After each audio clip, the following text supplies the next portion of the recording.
Well, that's an awesome shot right there. An overhead shot of the beautiful National Cricket Stadium in St. George's, Grenada, just on the outskirts of the capital city and just at the bottom of the Darbo Hills. Right around there, you're seeing the Cemetery Hill, the roads leading into the National Stadium, and that little playing field out there on the other side. That's the playing field that is home to the Wesley College Secondary School, one of the old and premier secondary schools on the island of Grenada.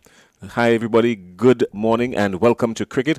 It's day number 14 of this fantastic Dream 11 Spice Isle Dream 11 T10 tournament. Two matches carded for today. In match number 1, the Ginger Generals and the Cinnamon Pacers will go head-to-head. And my name is Jason Skeet. With me is Clyde Rondell John, and down on the field is Kerry Frank. Let's go for the toss. It is toss time here in playoff number 1. A match that the both teams today, I'm sure they would not have wanted to play. But that's how the cookie crumbles sometimes. We have here with us the match referee, Mr. Norman Gilbert, and our two captains, Johan Jeremiah of the Ginger Generals and Micah Narayan of the Cinnamon Pacers. Mr. Match referee, over to you.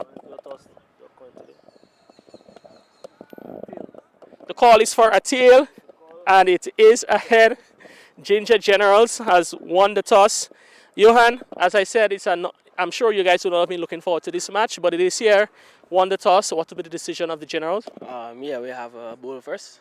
Obviously, we didn't want to play today's game, but nevertheless, I still told the guys, still to go out there and, play. Some guys are still up in runs and stuff like that, so just for the guys to still come out and give a good showcase of themselves. Yeah, as you said, it's still a lot to play for personally and so forth, and even for pride.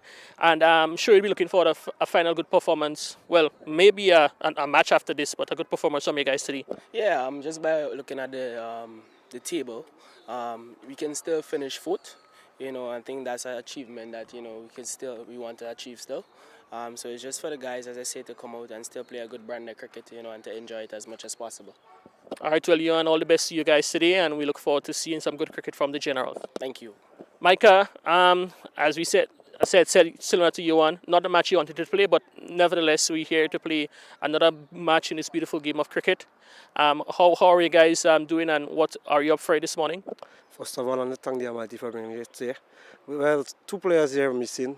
So I think that we're playing Bay 11, so we think we're going to use our players, use this strategy, and see if we could come out victorious.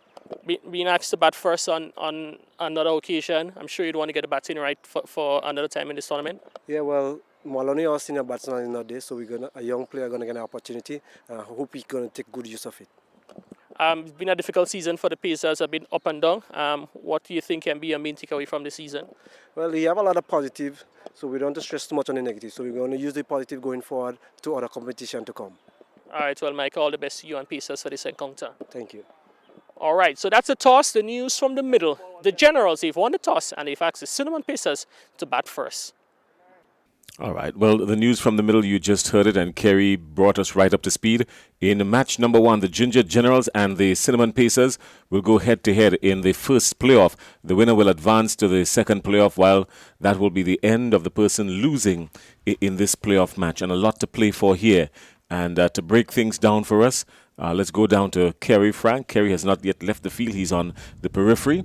And Kerry, go ahead, talk to us. What's the breakdown in today's action? Break it down for us. All right, thank you very much, Jason. So it's a match, as we'd heard from the toss, the both teams, they didn't want to play, but that's where they finish on the table, so they're obligated to play this match, a fifth place playoff. As you'd have alluded to earlier on, the losers, their season ends today, and that will be the end of their campaign. Fortunately for them, though, or probably one of the benefits for losing the tournament, is that you pick first in the next draft. So the loser today finishes 6th, and they have the rights to pick first in the next draft, while the winner advances to tomorrow's other playoff, which they would play then Clove Challengers, who would have lost their match yesterday against the Saffron Strikers. So the rest of the fixtures going forward, we can say, is that we know today, this morning's matchup. This afternoon, we're going to see qualifier number 2 between Saffron and Bayleaf. Tomorrow afternoon, first game will be the loser of this match, the winner of this match versus Clove Challengers. And in the grand final tomorrow, the Nutmeg Warriors awaits the winner of the second qualifier between Bayleaf Blasters and Saffron Strikers. All right. Thanks a lot. Thanks a lot for breaking it down, Kerry. Um, Based on what the captains on the field would have said, we noticed that the Cinnamon Pacers today, well, not the Ginger Generals actually, have left out Calvin Blanche on a wicket that has been very favorable to spinners. Any thought behind that at all?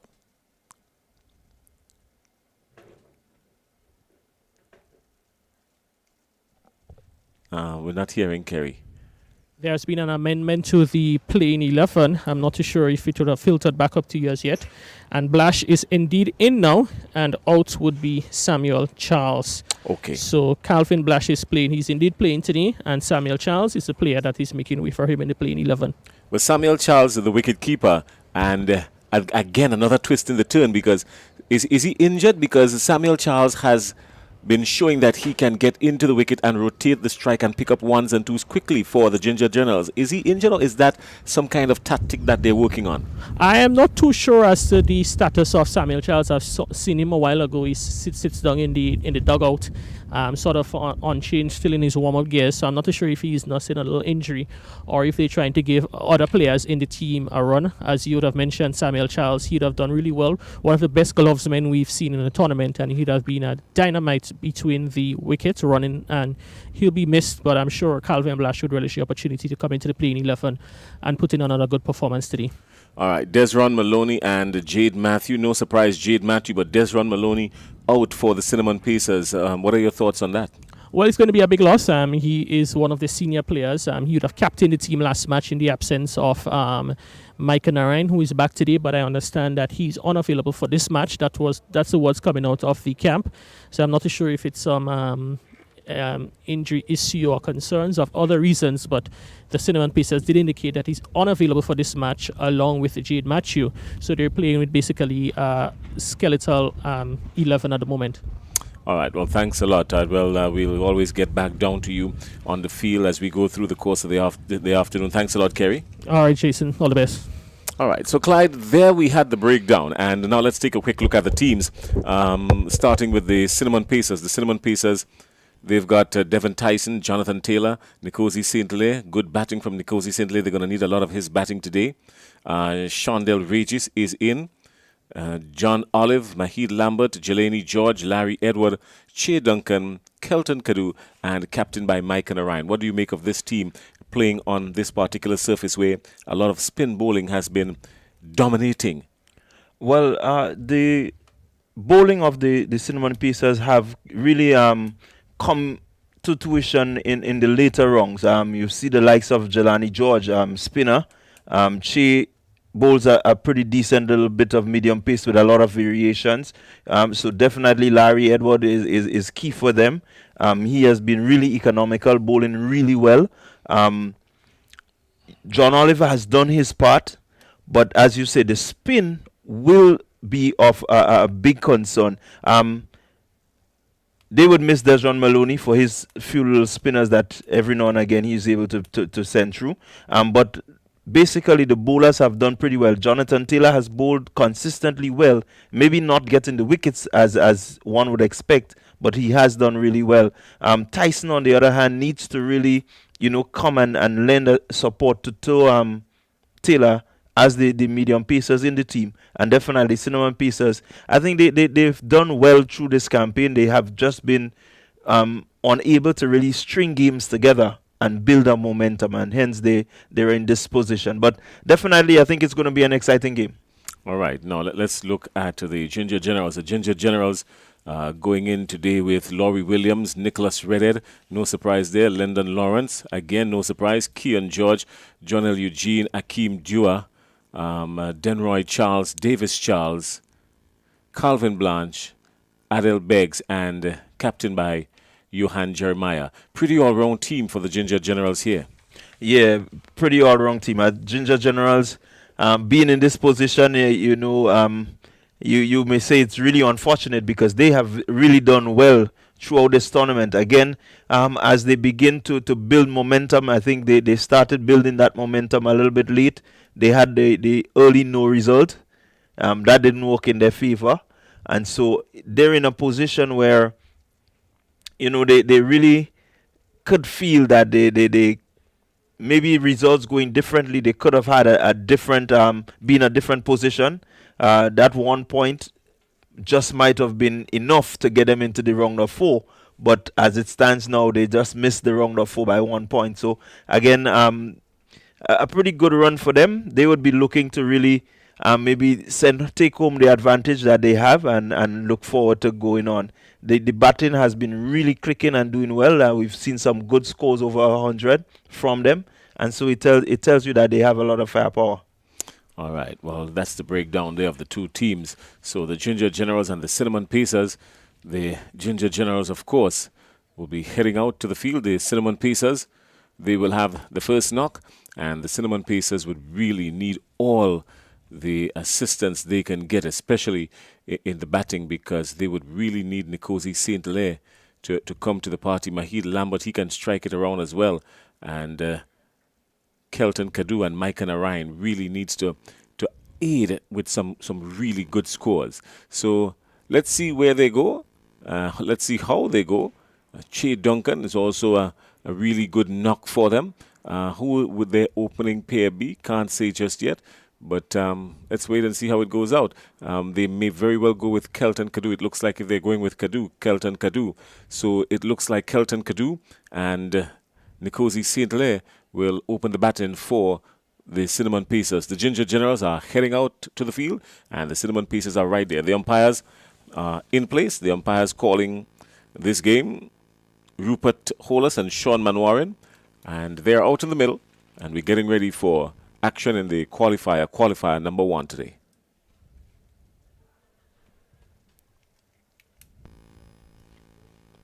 Yeah, so definitely they would be looking to make sure that Ginger Generals with the sort of batting that they have, I'm not sure that they would really mind the Cinnamon Pacers getting off, but definitely I think the type of bowling, the way they have bowled, Redhead and the others, they've done pretty well, and so they would look to restrict the Cinnamon Pacers to as low as possible score.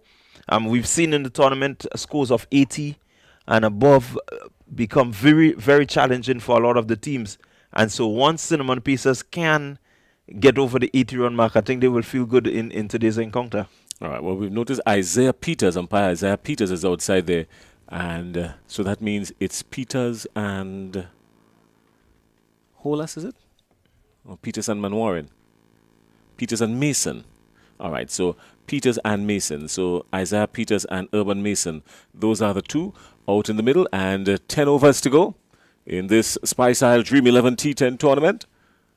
Nkosi St. Hilaire and Kelton Kadu at the wicket for the Cinnamon Pacers. The Cinnamon Pacers really just not clicking, as you say. They've done all the little things, but just not enough to get them over the hurdle. So they would have been responsible for their string of bad luck, so to speak. But they would really want to make amends. Denroy Charles will start from the River Road end. And immediately the field is pierced, and that's a really delicate stroke by Nkosi St. Hilaire. He got onto it really quickly and placed it square of the wicket to the point boundary for 4. That's a power 8 cracking 4. Good way to start the day. Yeah, good positive start from St. Hilaire. Charles short, and that one just sitting up. And the fielder took a while to get down. I think he really should have done a bit better. But credit to St. Hilaire. He hit it very powerfully. And it raced across the turf. So good going, good positive start. They would look to capitalize on this. Maybe, as you said, the spinners have done well, but you still can get them across the ropes, and they can go for quite a few.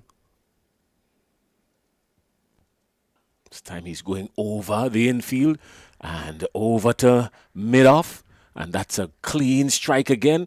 Another power 8 cracking 4. So 2 boundaries to start off the afternoon. Very good. Yeah, good cracking start there by St. Hilaire. Definitely once you get up into his arc, he will go with you. And these are shots that we've seen him play throughout this tournament. I think he had some really good scores. And he might be about 4th or 5th in terms of the table. And so he does hit it well. There's a wide delivery call. Well, he's fifth on the batting table, really. This Nkosi St. Hilaire, he's had a total of 187 coming into today. And he seems to be in good nick. So anything can happen for him. He's striking it again. This time he's piercing the infield between cover, and that's a beautiful strike. And it rolls out again, so another cracking four. So 4 deliveries ball and 3 boundaries coming off of over number 1. And Denroy Charles, well, he's proven to be very expensive. What will you pay for him? Beautiful shot, really, really well played. Nicely flighted there by the bowler. St. Hilaire waited on it and ensured that he got to it and got it through the gap, which was really the hallmark of that shot. The fact that he was able to pierce the gap so easily. Beautiful, well done. St. Hilaire on a roll.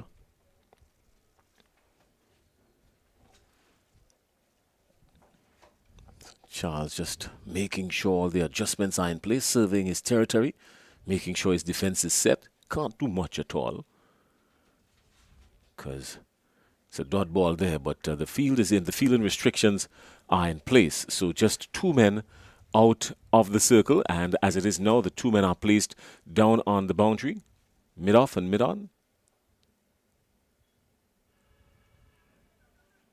It's a single of the final delivery of the over. Oh no, he's got one more. He did bowl a wide. So it's going to be the very first strike for Kelton Kadu. The Cinnamon Pacers are 14 without loss, and 13 out of those runs coming off the bat of Nkosi St. Hilaire already. Yeah, St. Hilaire in really good nick, and Kadu will want to support as much as possible. He doesn't have to really take any unnecessary risk. They already have some 14 runs. 14 runs and over from here would give them a really decent total.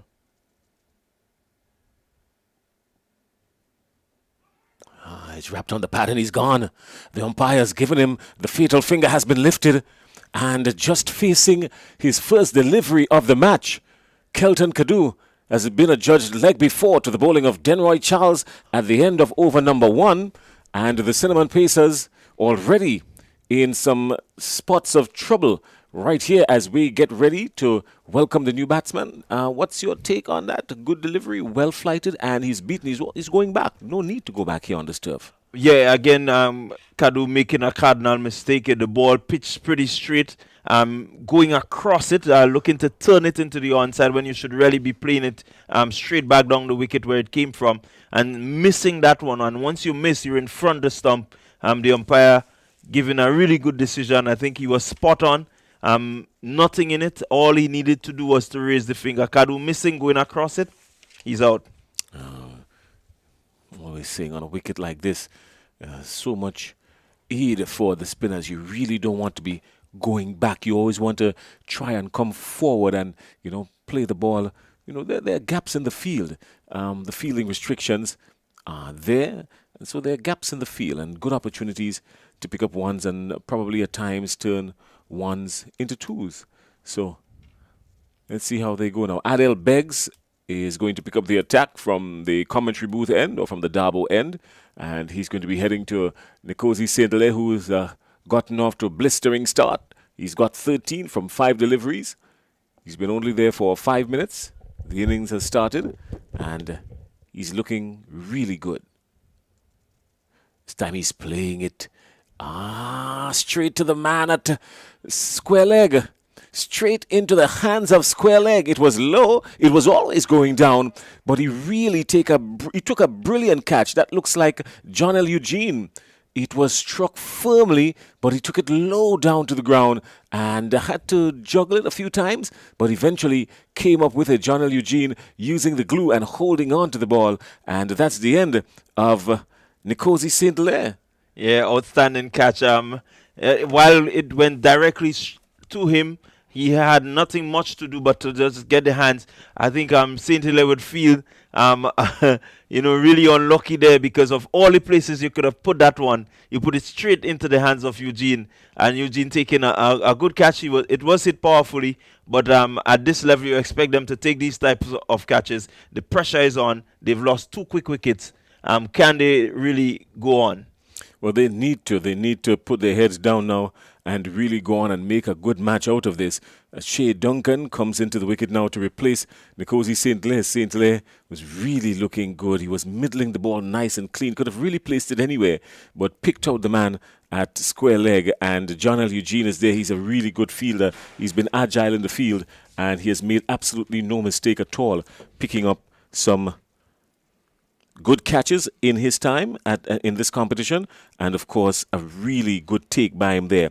We're saying good afternoon to our friends in Trinidad and Tobago as well. We're live on CCN TV6 in Trinidad and also on the Grenada Broadcasting Network in Grenada. So good afternoon to our friends in Trinidad and Tobago. We're live in the beautiful St. George's, Grenada, the Spice Isle Dream 11 T10 tournament. My name is Jason Skeet, and with me is Clyde Rondell John, the man with 3 first names. This is Adel Beggs you're looking at. There's a wayward flash outside the off stump. Dangerous stuff there. Shea Duncan just coming in and not spending any time to assess this wicket, and was looking to go over the infield almost immediately. Yeah, the intention is really good from him. It is the power play. You want to maybe get as quick as possible off the mark. I think he sort of misjudged the bounce of that one. Got a little too close. Definitely couldn't free the arms. Much better ball, well negotiated, showing the maker's name, coming forward. You want to come forward on a wicket like this all the time. There's a lot of assistance for the spinners, and even greater assistance for the seam bowlers. You hold the seam right up and you drop it on the seam, and you can get some really good lateral movement. Well, we've seen Beggs use the seam and also do a lot of change-ups. Again, he's playing down the wrong line and is lucky that that one wasn't a little closer, because his off stump would have been cartwheeling going back to the wicket keeper. Really close to the off stump, I think, but he had the right idea. He was looking to play it straight. There is acres of space beyond the bowler. Once you get it nice and straight over the bowler head, definitely there is runs for you. You miss, and it means that mid-off or mid-on could have your wicket. Again, this time he sliced and diced all over, and really threatening bowling here from Adel Beggs. He's landed on a spot really, and he's picked it out nicely. Yeah, definitely Beggs has been bowling well throughout the tournament. Whenever he's given the ball, he looks to do something. He has taken some really key wickets for the Ginger Generals through this tournament, getting some really big names, and he is full of confidence and will just want to continue, to close off this over well.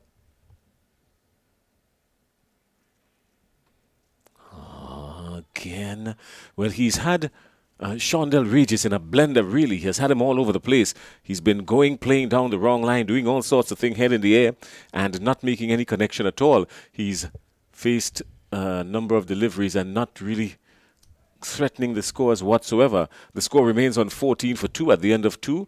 And good afternoon also to our friends in St. Lucia, Winners TV. And I'm going to spend some time to bring you up to speed on the state of the tournament. We're into the final 2 days. Today we're playing the qualifier number 1. The winner of today's match will face the Saffron Strikers. And the Saffron Strikers will, the Saffron Strikers already in a showdown this afternoon with the Bayleaf Blasters. Yesterday we had some really hard hitting from Andre Fletcher. Andre Fletcher, who cleared the boundary by some miles and securing a spot for his team, the Nutmeg Warriors, in the finals, which is carded for tomorrow afternoon. And they will await the winner of this afternoon's encounter to see who they will get the second of 2 matches. That's coming up starting around 2:30 this afternoon. But here, really, it's a game for pride. Who loses here comes down to the bottom of the table, and the only advantage is that the team losing here will have first pick in the draft next season. Nicholas Redhead operating from the River Road end. Always on spot. He can work up some good pace, Nicholas Redhead. Can lose his way at times, drifting down the leg side, but when he does get it right, he's a handful. Yeah, very much a handful, and he's bowled pretty well during the tournament. What we notice about him is that he really loves the sort of back of a length, love to bowl the back of a length, and at times it works, and sometimes you need to really be able to go up a little closer. Maybe the ball is swinging, maybe it's moving. You can always inch up, but he's really difficult to get away on the back of the length. Okay, and cramped for room, but well negotiated, turned into the onside, and so Shondell Regis and Che Duncan trying to do some repair work here. Some really serious damage been done early by the Ginger Generals. The Saffron Strikers have been pegged back at 16 for 2 inside the third over. They lost their first wicket at the end of over number 1.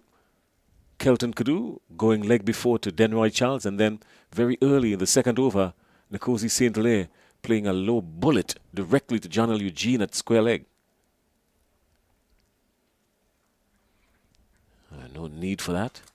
Trying to give himself some room to maybe carve it over the infield on the offside.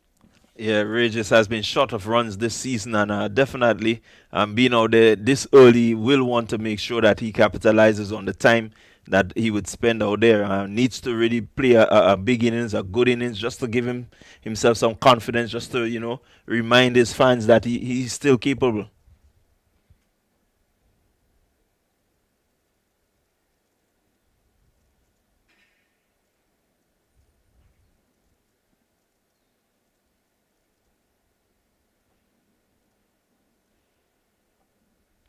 This time he's gotten hold of him, and he's going to go all the way. 1, 2 bounces out to the mid-on boundary. A clean strike, lofted it over the infield, and he was into it in a flash. Good shot. Yeah, there he goes, giving us a glimpse of what he's capable of, playing through the line. The bat fit's closing slightly, but he was always in control, always looking to hit straight. And once you do that and you clear the infield, it means that you have run. So really good start, good positive start for him. Again, I want him to always know that he must remain out there if he's going to continue to score. This time Shondell Regis is angling it backward a square, and they get a quick single. The single was always on, really. It was a good shot, just using the pace of the ball and angling it down to backward a square. Always runs there. There are runs because the fielders are placed on the edge of the circle, and with the restrictions still in, they can't really go out. So you work it there gently, you can pick up a single. Yeah, and good rotation. You had a boundary, so definitely the Cinnamon Pacers here. You can see some thought going into the inning so far. Yes, it's T10, but we always say you have to be strategic and understand what what your plans are and stick to your plans. This time he's lofted, read it over the infield. This could be danger here. There's a fielder running in take. That's an awesome take. Oh, that was nothing short of brilliant from these Ginger Generals. That's an awesome take. He traveled some distance. It looks like Denroy, is it? It looks like Denroy. Could be Davis. Let's see the number. But a really outstanding catch. A really, really good catch by the fielder out there. It looks like Davis Charles. That's Davis Charles. He really traveled some distance, Davis Charles, and he was into it. He never gave up. Stayed committed to it. And he reaped the results. And the Cinnamon Pacers continue to sink because now they're 21 for 3. So a wicket going down in every over so far. And they're not taking advantage of these power plays because there are 2 men outside on the boundary, really. And he picked out one of them. Yeah, with precision. I think the catch was a really good catch. The ball, while it went pretty high, the fielder still had to run in. He had to ensure that he got under the drop zone of that ball, and he did really well diving forward, kept his eyes on it, was committed to making sure that he gets that catch for his team. And that's what the commitment gives to you. Well, it's a working day in St. George's, Grenada. So for those of you viewing, you might find that the stands are empty. It's generally a working day in Grenada. And so we're at the stage now where the weekends would be, the games would be more attended on the weekends. And during the week, of course, the numbers will show that it's extraordinarily low, sometimes non-existent on some stands. But it doesn't change the fact that this is some really good, exciting cricket. And on a wicket like this that has shown some evenness, good assistance for the bowlers, and really good results for the batsmen who apply themselves. You've got to stay committed to the task on these wickets here at the National Stadium. They do play through. A lot of people say that they are batting paradises, but there is something inside of it for the bowlers, the ones who work, who use the upright seam and bend your back. There is a lot in the wicket for the bowlers. Yeah, there is a lot. The bowlers just need to really stick to their plans and make sure that they execute well. Biggs can't seem to get it right. That's the second time he's gone up there. Probably needs to do an entire over, do a do-over on his run-up. And it's a strange way to mark your run-up. I've never seen that one before, but if it works for him, well, then let's see. It's almost like marking your run-up in reverse. Yeah, just if that was a 100-meter, he's out. He's false started twice.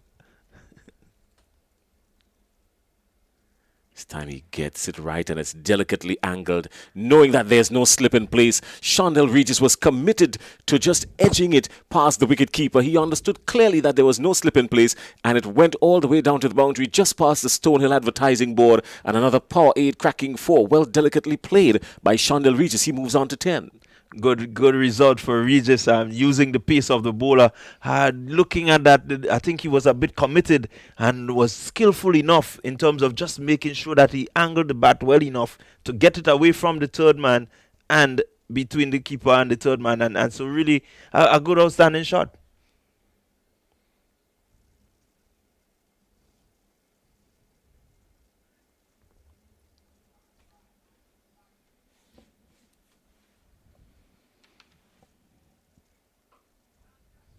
Quick single, good running, good communication between these two. They will need all the communication that they can get. They would really need to be spot on because the team is in some serious trouble. These Cinnamon Pacers, only 10 overs, and we're inside over number 4. And they're really operating on a slow boat to China because they're crawling at 26 for 3. Yeah, I think this is one of maybe the second slowest start, the Cinnamon Pacers in this tournament. They've had some really good flyers, looking at 30, 40 runs after they did the first 4 overs. Today, it's not quite the same as previous games, but again, you have some 6.4 overs remaining. You have time to build, maybe get up to 80, 90, put on a challenging score.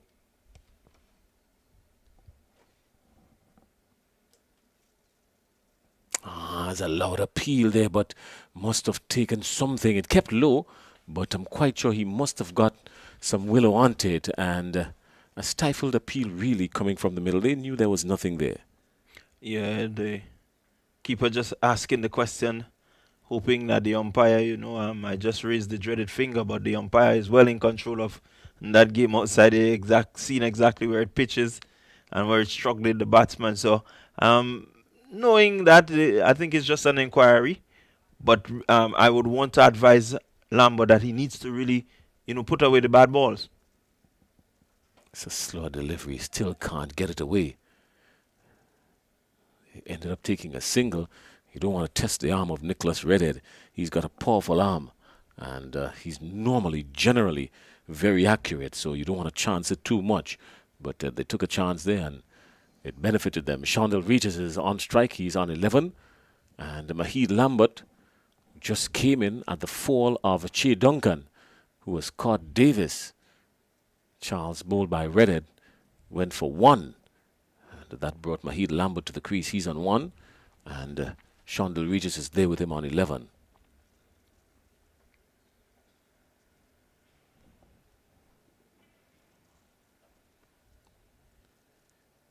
Contented to just pick up the singles and work the gaps. Might be a good ploy at this stage to at least just try and feel out the pace of the wicket. But there will come a time when they're going to need to explode because they're currently going at about 7 runs and over, and a projected score of 73 will definitely not be sufficient for this explosive Ginger Generals team. Yeah, definitely wouldn't be sufficient, but the fact is that Regis can really belt the ball around the park, and he just needs to be in. Maybe have his confidence up a bit, and definitely he can increase the scoring tempo. Well, he has gone for this one. He has ballooned it. There's a challenge here for Redhead. Redhead he's not going to get it. It was over his head. And the batsmen get two. It's a risky shot because you want to clear. If you're gonna go after it, you want to make sure you clear it. And if it does not clear, you don't want to make sure it goes so high, giving the fielder sufficient chance to at least have an attempt at it. They don't need that kind of drama right now, these cinnamon pacers. They're under the gun and they're 30 for 3. And that's the end of the power play, the first 4 overs, and only able to manage just about 7.5 runs per over in those 4 overs. Not good enough for the power play because now the Ginger Generals can ease the restrictions are eased so they can really spread the field and be a lot more defensive and be more strategic for the next 6 overs. Well, for me, I often tell fellas that in this game of cricket, once the field spread, this is the time that you should pick up the most amount of runs because maybe one power hit maximum and you run some quick twos in and between, you can have a scoring rate above 10. All right, well, let's see how that goes. Bowling change coming up. Or is it that Denroy Charles will continue? He's picked up a wicket early in the innings. So Denroy Charles, he has bowled 1 over for 14 runs, was really smacked around the place by Nkosi St. Clair. But that came to an end at the end of the first over.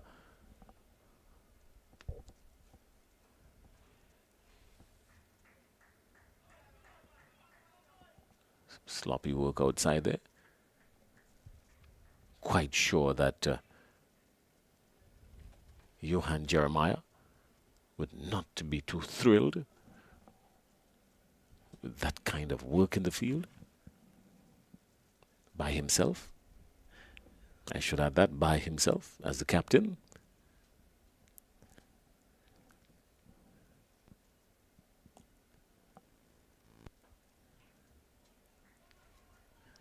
Working it into the onside. 1, 2 easy runs. So yeah, now that the field has been spread and that the restrictions have been diluted, a lot of spaces, a lot of acreage, especially on the onside, for the bowlers to pick up some easy twos. Yeah, and this is what I'm saying, and really good going there by the cinnamon pacers, looking to just find the gaps. And then there goes the boundary. There goes the boundary. So just as I said, Jason, easy pace, easy, you can really get 10 and over once you maximize the gaps and you make sure that when you get a bad ball, you put it away. Regis has just put away a bad ball and all the way for a power 8 maximum. It's a really clean strike. So Shondell Regis has rushed on to 22 from just 10 deliveries. He's been there for almost all of it because he came in really early after the fall of the first wicket, and he has kept his head down. And these cinnamon pacers, they really need him.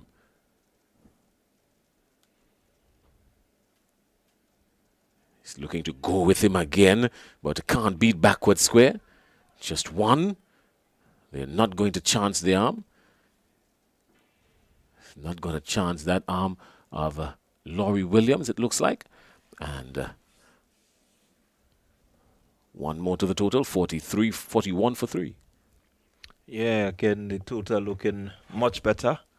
With the field,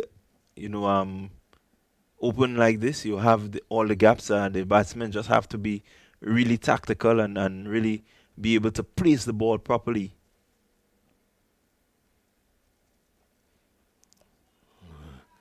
Looking to go somewhere outside of the park, but only able to amble it to mid-wicket, picking up 2. So more runs being added. I'm quite sure that Johan Jeremiah would try to find a way now to see if he can stop this bleeding, because they've moved on pretty quickly. At one stage they were 11 for 1, and now they've rushed on to 43 for 3. So a steady partnership here, 22 from it, and more being added.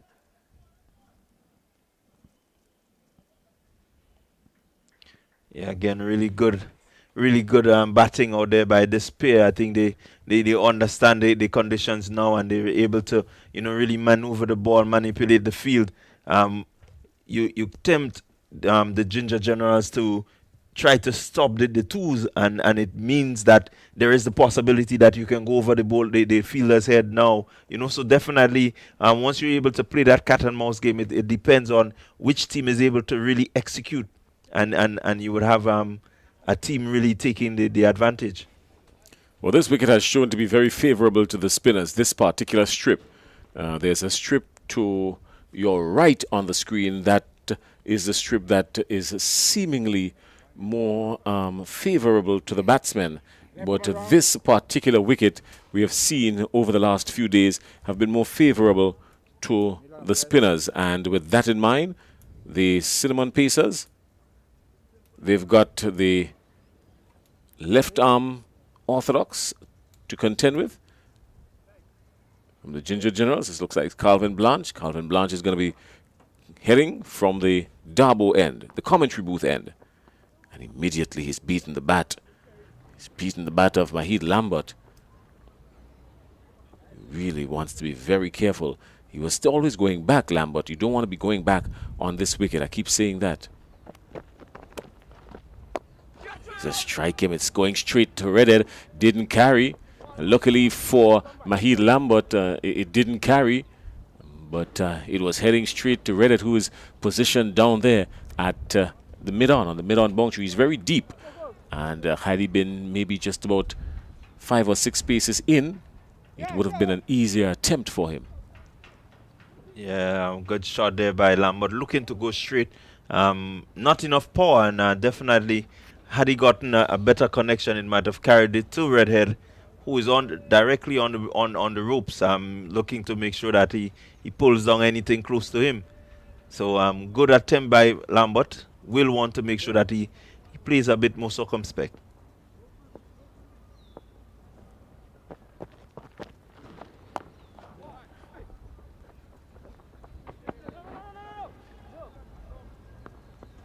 Good sensible batting by Regis.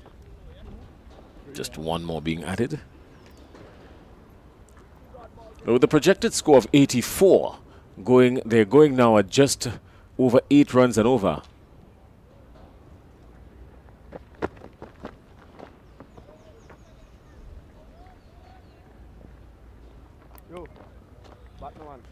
Ill-advised, really. Calvin Blanche wouldn't mind Mahid Lambert trying to manufacture something like that. This one, he's gone with it. Surely he's going to go all the way. It does, all the way over the square leg boundary. And another power 8 maximum. He held on to it and really dispatched it with a whole lot of zest. Look at the follow through. Yeah, definitely. That would give some confidence to Lambert, striking that one really cleanly over the square leg boundary. A short delivery, bad ball there by Blanche, just slow and really sat up and asked to be hit, and he really dispatched it well and really would give him some confidence.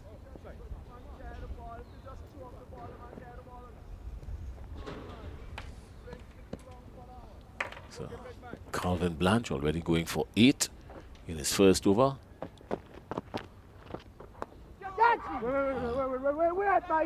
He was caught sleeping down there. Just a very short third man, and really he was in a daze. Again, Lambert missing out there. Blanche really giving that one some air, and it stayed up there for quite a while, but he was unable to really get close enough to it to hit it where he wants to hit it. And coming off the edge, he was rather lucky that it didn't carry to the man at short out man.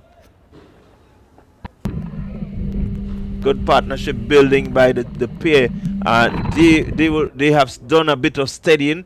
It's 4 overs remaining, so definitely they may want to take an over again. Just rotate it, bring it around, and then maybe they can look to up the ante a little bit and probably look at a score of maybe 80-90.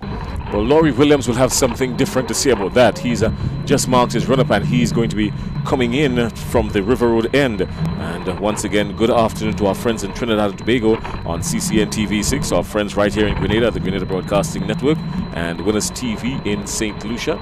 Always good to have you. And thanks a lot for spending time with us here in beautiful Spice Country, the Spice Isle Dream 11T tournament. We're in the final stages of the tournament. And Calvin Blanche has just completed an over, and Laurie Williams is heading. And he's going right back to Williams. That's an awesome catch. It's stuck. I mean, it was firmly struck, but he's just stuck out his hand there, and it was like hitting a sponge ball into Velcro.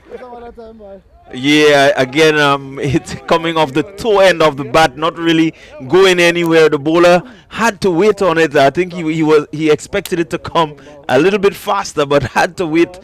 Regis really would feel unlucky there. Normally, deliveries like this, he would put it away. Well, on this occasion, things were proven differently, and that brought about the demise of Shondell Regis. Caught and bowl Laurie Williams, his very first delivery of this spell, and no bowler can bowl more than 2 overs, so each bowler obviously has a maximum of 2. And Laurie Williams, that's a great way to start a wicket off your very first delivery.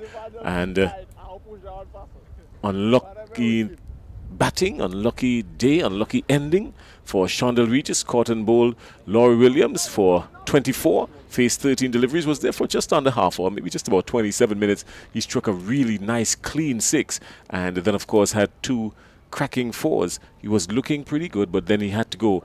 The partnership was building, and Laurie Williams came in, and he had something else to say. So the Cinnamon Pacers, they're sinking further inside the 7th over, the start of the 7th over. They're 54 for 2, and with a projected score of only 84 now, they would really want to not take any more dangerous chances. Their batting has to be very calculated from here going on in.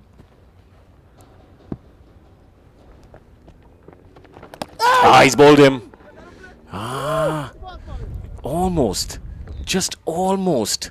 And I said bowled him because the stump disappeared in front of me, not realizing that it got lost in the silhouette of the wicketkeeper. Really good delivery there, and you listen to the chatter of the guys out there. You know, really not much pressure, but that one just being able to get through the defenses of Larry Edward. Keeper George really couldn't hold it because, like you, he didn't even see where it went.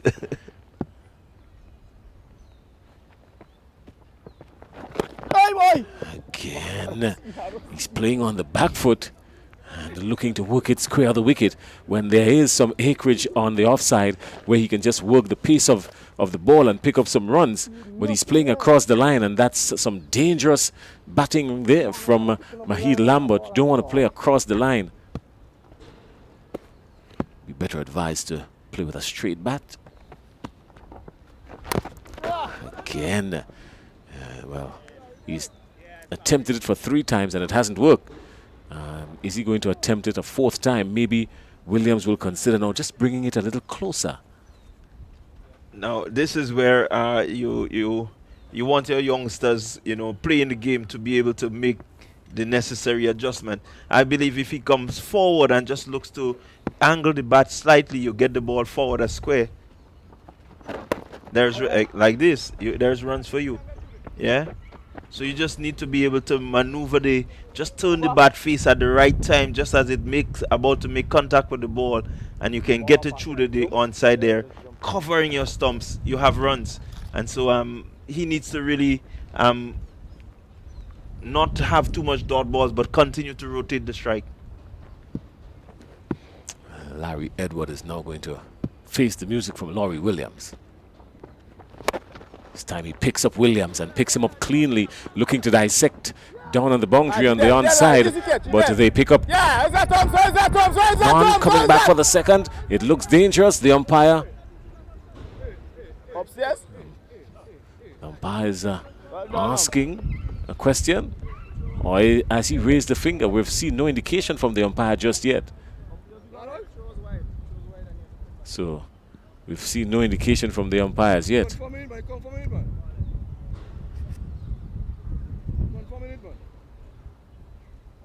So he has asked to come upstairs because he's on his radio, so he is communicating with someone, and I think he was. The return was solid. Let's take a look at it here. He's gone. He's gone. It looks like if he's gone. He was well short of his ground. Yeah, he's gone. He was laboring going down that end, so it looks as if he's gone. From here, it looks as if he's gone. Really a clear photo here. And I don't know what they're looking at, but from what we saw, maybe we can just take a quick peep at it again. But yeah, I mean, he was way out in the Atlantic without a lifeboat or a life jacket. He was way out.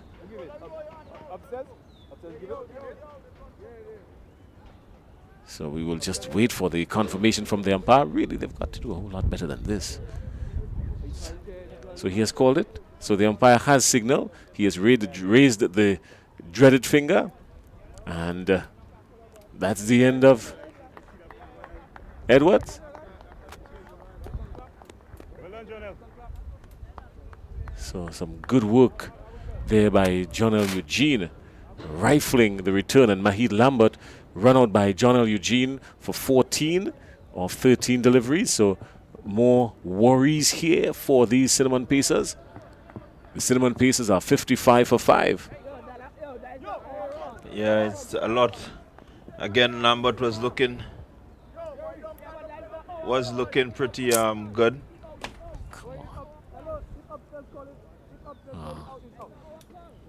Yeah. Now Ryan is waiting to come in, and really this process is being elasticized for no obvious reason. Yeah, so the captain of the Cinnamon Pacers, Mike Narayan, is coming in. The umpire has already given the decision and confirmed on the field, and so they need to get on with the game. Narayan coming in at a very crucial stage. I think this is the stage where you just need to make sure that you get some 30 runs. That means you need to score at least 10 and over from here. Should give you at least 85, which we see can be defended. So definitely they should come out with a plan. Well, Mike Narayan, the captain, is there. One of the conversations I remember him having sometime last week was when these Cinnamon Pacers played, more than 50% of the deliveries they faced were dot balls. So they're not very good at, getting connection with just about every delivery. I think they've been trying to send everything to the boundary when it would have really required them just getting some bat onto ball and picking up ones and twos. They've been really trying to go for the long haul, and it has not been working out in their favor. As a result, they've plummeted to the bottom of the table, and it seems as though they're working very hard to stay there, because as it is now, they're strangled at 55 for 5. Working by Narayan down to third man, just one. Yeah, it's important that you said that, Jason. They've had some 17 dot balls so far in this innings, and it's a lot better so far compared to what they've done in previous games. There were instances where they racked up some 30-something dot balls, and definitely scoring 80 odd, sometimes 85, and they still have 30 something, so they can strike it, but they also need to make sure that the rotation is there. All right, well, Nicholas Reddit is continuing from the Darbo end. This time he's beating the bat of Larry Edward. Edward was really sliced around there. So good delivery from Reddit. Found the spot and got some away movement from the left-hander. Yeah, landed in a really good area. Having Edward committed to playing the delivery, wasn't close enough to it. Third edition of the Spice Isle Dream 11 T10 tournament. A real cracker coming up at 2:30 this afternoon. We'd love for you to stay with us. Ken Cardinalson just trying to give himself room and looking to play it through the offside. Sometimes you've got to just focus on standing and delivering. Yeah, again, the pace of Redhead, I think, has unsettled Edwards a bit. He seemed to be flashing there, but flashing maybe a little too late and not really able to get good connection. We'll want to ensure that he stays and get it up over the man there at point. This time he makes connection with it. Is going to go all the way. No, just inside mid-wicket, and they come back for 2. So he's gotten it, but not as good as he really wanted to. Again, the placement there was really, really important. Even if he went aerial, it was placed in a position where the fielder had to do a lot of running around. And Davis, not really the quickest over the field, was unable to get there. We've seen him take a really good, outstanding catch. That's because of the height it went, but this time it was a lot flatter. Straight back past the bowler. The call is catch, just eluding the fielder. Just eluding him. So living dangerously. Johan Jeremiah not committing himself wholly and solely to it. I think if he did come in a little bit faster, he could have gotten it. But they won't be too worried about that. The Ginger Generals, they feel that they're in a really good position, holding the Cinnamon Pacers to 59 for 5, and we're nearing the end of over number 8. Yeah, again, the ball was nowhere threatening the boundary, and I think he was just satisfied that they were going to pick up a single. No need to really commit himself to that.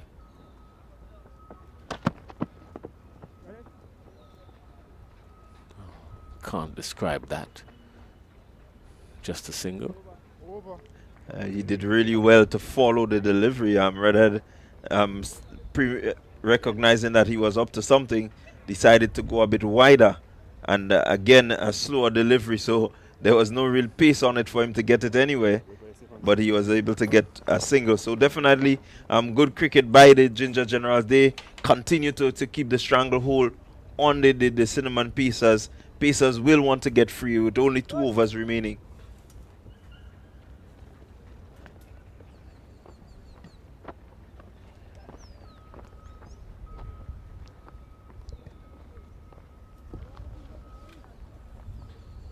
So we will most likely have a change of bowling from the River Road end. Looks like Davis Charles. Davis Charles, a more spin attack being employed by Johan Jeremiah.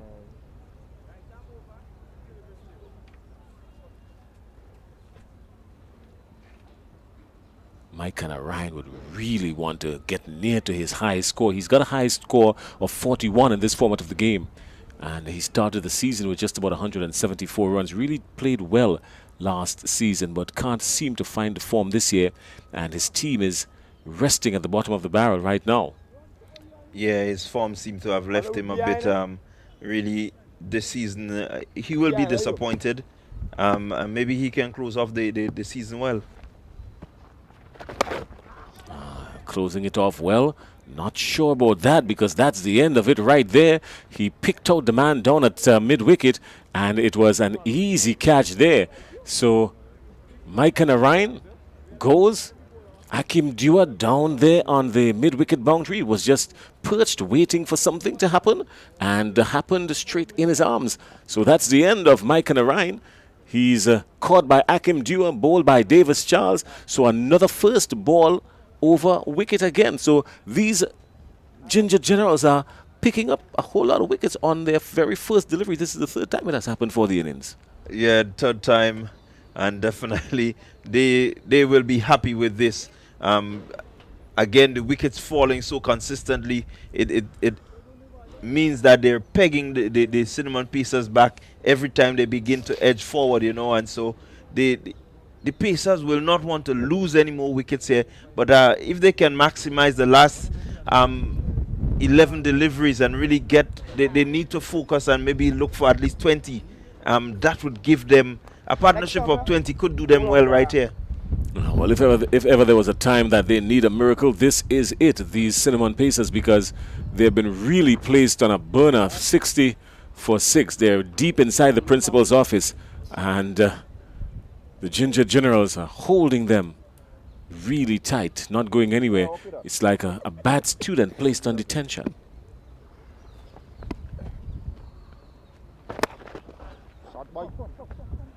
Down to long off. They wouldn't want to chance the arm of Nicholas Reddit. He's normally very powerful and extremely accurate. Yeah, you see there again, just really right back at the stump, you know, missing by maybe some centimeters. So Davis Charles, just the one run already, but picking up a wicket very early. He had a catch. He caught the ball of that was struck by Che Duncan off the bowling of Reddit. So he's been very active in this innings, Davis Charles, picking up a wicket.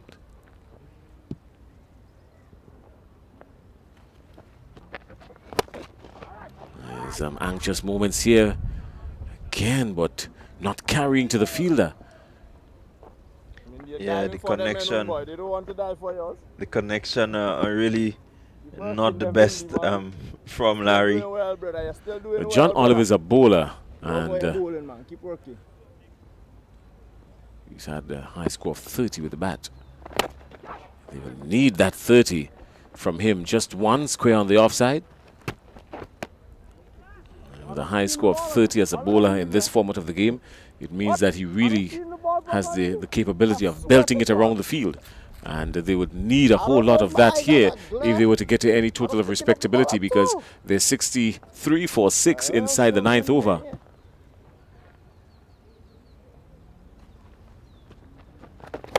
This time he's going with him. He's gonna go down the throat of the fielder down there on mid-wicket, and that's another one going down for these Cinnamon Pacers. They can't seem to just find the remedy to get to the boundary and win. Yeah, the Pacers really off pace right now. They're really off pace. Not able to clear the boundaries. Not able to really build partnerships. And once you're unable to build partnerships, it means that your team is always under pressure. And again, the shot making, I think, and the decision of where to play is partly responsible for where they are. Well, the bucket hands of John L. Eugene has been involved in 2 dismissals already. The very first one, Nkosi Saint-Lay, who went for 13, and now John L. Eugene sitting there on the mid-wicket boundary. Larry Edward falling to the bowling of Davis Charles. So Davis Charles has picked up 2 wickets in his first over, and he still has 1 delivery remaining. 63 for 7, the Cinnamon Pacers.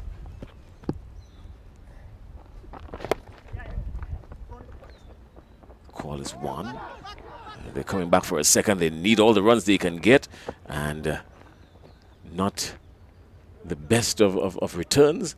So they do, in fact, get to the 2 comfortably. And at the end of 9, the Cinnamon Pacers are 65 for 7. Is that going to be enough? Even if they get to the projected score of 72, is that going to be enough for these Ginger Generals, the hard-hitting, explosive Ginger Generals? You know, one may want to say it will not be enough, but I'm asking you, not one, I'm asking you. Don't get politically correct on me now. I'm asking you, do you think that will be enough? Looking at the lineup of the Ginger Generals, I will say that is not no way close to being enough. But again, cricket being the funny game, it is. Not again, not but again. That's fine enough for me. Just end right there. That's not enough. Okay. He's always trying to be politically correct. Answers the question and then unanswers it. This Clyde Rondell John. Anyhow, the Cinnamon Pacers are up on it, 65 for 7.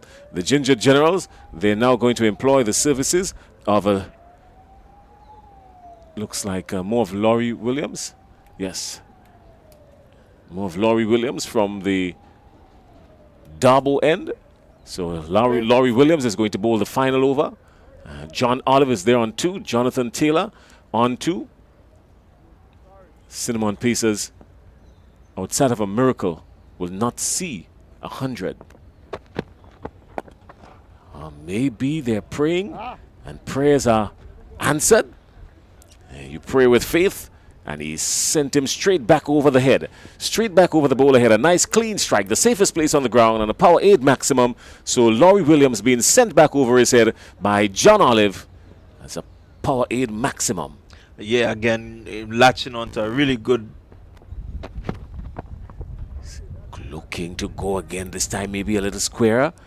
And can only feel the wind velocity from the bat. Nothing else. Not even the faintest of edges.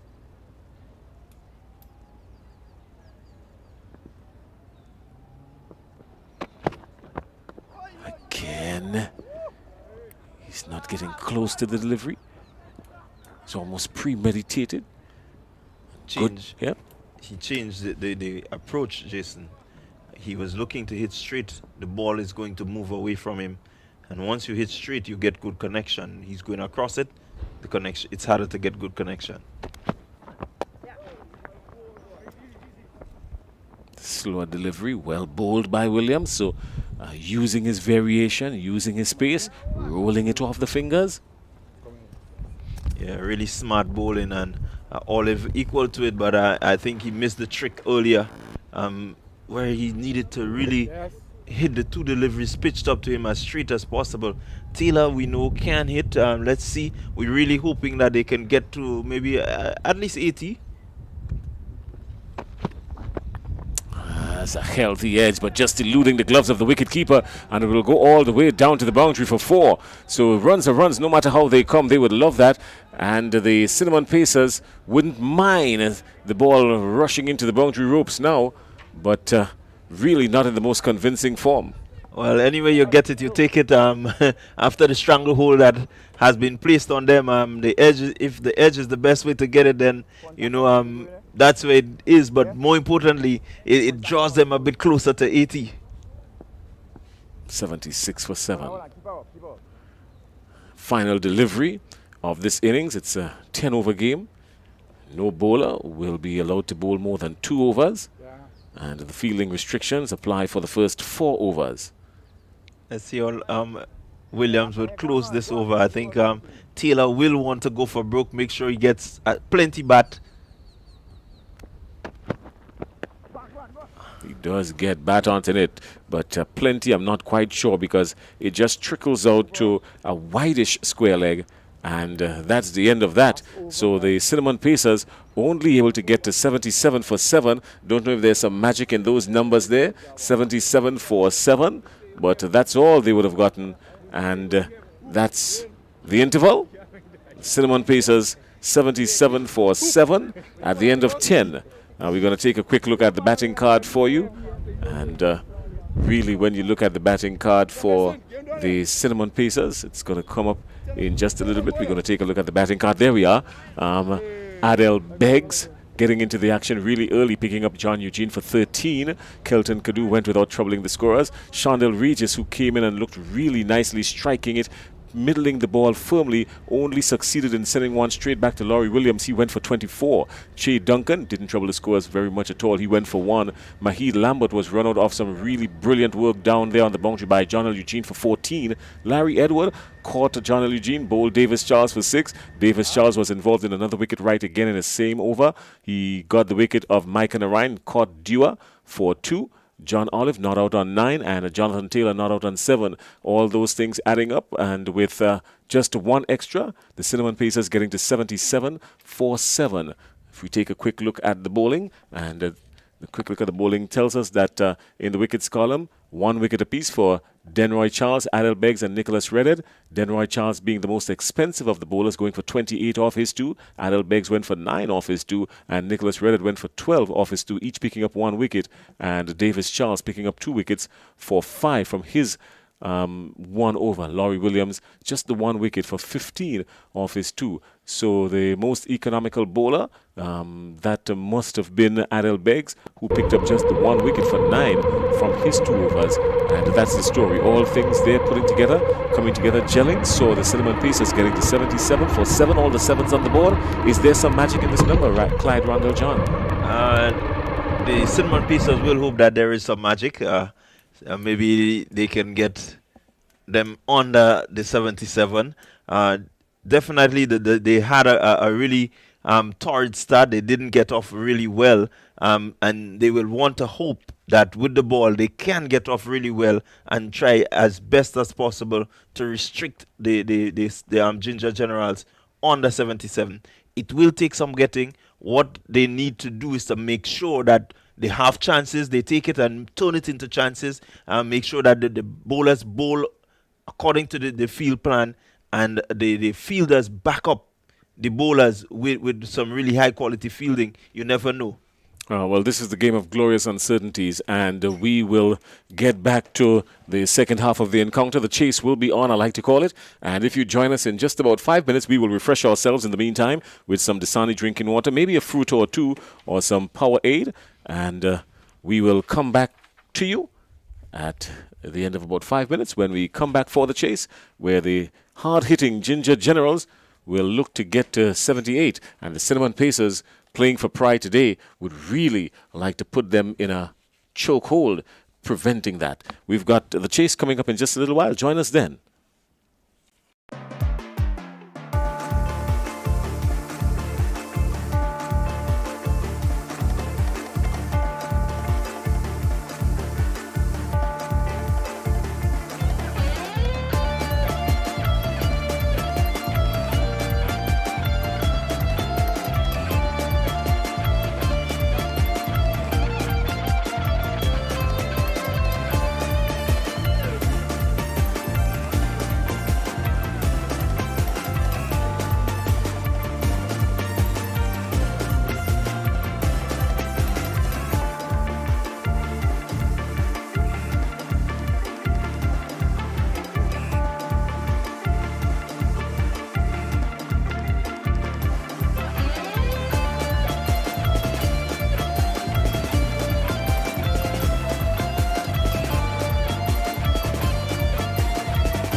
Nutmeg Princess is very special to me because I think it's the first Grenadian fairy tale, so to speak. Growing up as a young boy and stuff, we never really had positive images of fairy tales where we can see a black princess or a black prince and stuff. So I really wanted the world to know that there is a black princess and she comes from Grenada. There are other stories of black princesses, but this one is a special one because it's a spicy princess called the Nutmeg Princess. So she's a really beautiful black girl, and she lives in one of the most exquisite places in Grenada called the Grand Etang Lake. And it's a lake that has no bottom, right? And the only way you can see the princess, even if you're outside on the sailing on the sun and beautiful blue Caribbean Sea, the only way you can see the princess is if you have a good heart. You must have a good heart. And sometimes you think you have a good heart, but you might not have a good heart. So you might have to do little things to have a good heart. So to have a good heart, and then you will see her. And she will appear, and she's the most beautiful. She has diamonds in her hair, lots of braids, and sometimes she appears and she'll be singing a song. Sometimes it'll be a sad song, sometimes it'll be a happy song, depending on how you feel that day. If you're happy, you'll always get a happy song. So that's Nutmeg Princess.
picture on your screen there suggests that umpires Isaiah Peters and Urban Mason are out in the middle already, and the Cinnamon Pacers will follow. And then, of course, we'll have the opening pair for the Ginger Generals. We're anticipating Johan Jeremiah is going to be leading from the front. He is up there in the run chase. What's the story with Johan Jeremiah and the run chase? Yeah, Jeremiah sits at the 9th position in terms of the run scoring table. Definitely he will want to, maybe come out here and try to get himself a bit higher in terms of the amount of runs.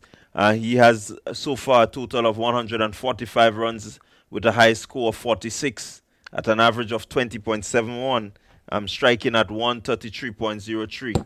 Well, his opening partner, Lyndon Lawrence, who normally opens with him. Not sure if they're going to be opening today again.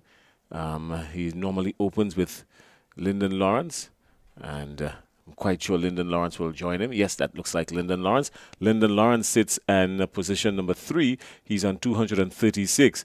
And the top is really tight because while Lyndon Lawrence is at the 3rd position on the runs table at 236, Devon Smith is there on 239, and Andre Fletcher is at the top at 240. Devon Smith plays in the 2nd game today, and Andre Fletcher is sitting, waiting for the winner of this afternoon's encounter, the second encounter this afternoon, to see who will come join them in the finals for the showdown. So the runs table at the top is going to be really interesting. Lyndon Lawrence, if he needs to give himself a chance to win this title, scoring the most runs, he really needs to get off today and score the bulk of these 77 runs that the Cinnamon Pacers placed on the board. So that's the story. And Cinnamon Pacers getting to 77 for 7 of their allotted 10. And they've got a whole lot of work to do to defend these hard-hitting Ginger Generals. Yeah, Larry is out there, and again, as you said, the spin will really take effect. So how they utilize their spinners will be important. Maybe trying just to make sure that they get key wickets. That would really help their cause. All right, well, Larry Edward is getting ready to open the attack from the Dabo end, and he's going to be heading to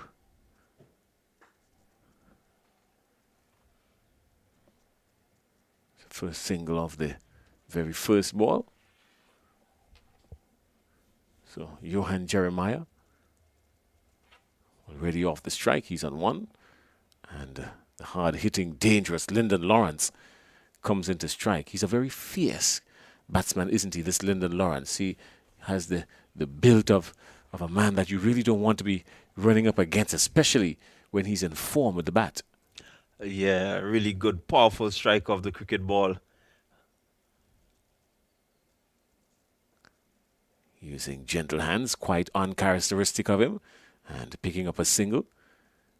He's not express quick between the wickets, but he can get down there if he needs to. If he finds himself in a spot of hot water, he can really moto to the next end. So he has the capability to run some sharp singles in and between, but he's more known for his explosive batting. 2 without loss, over number 1.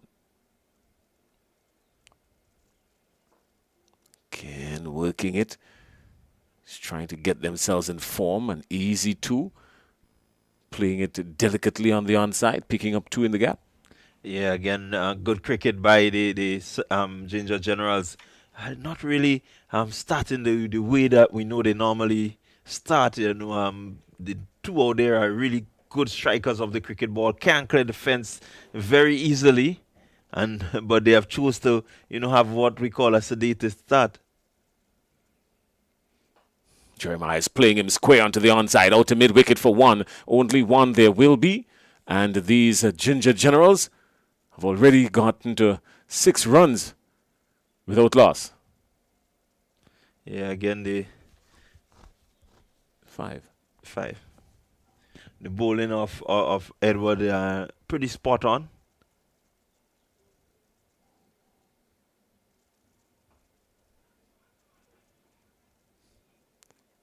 Anxious moments there for Lyndon Lawrence.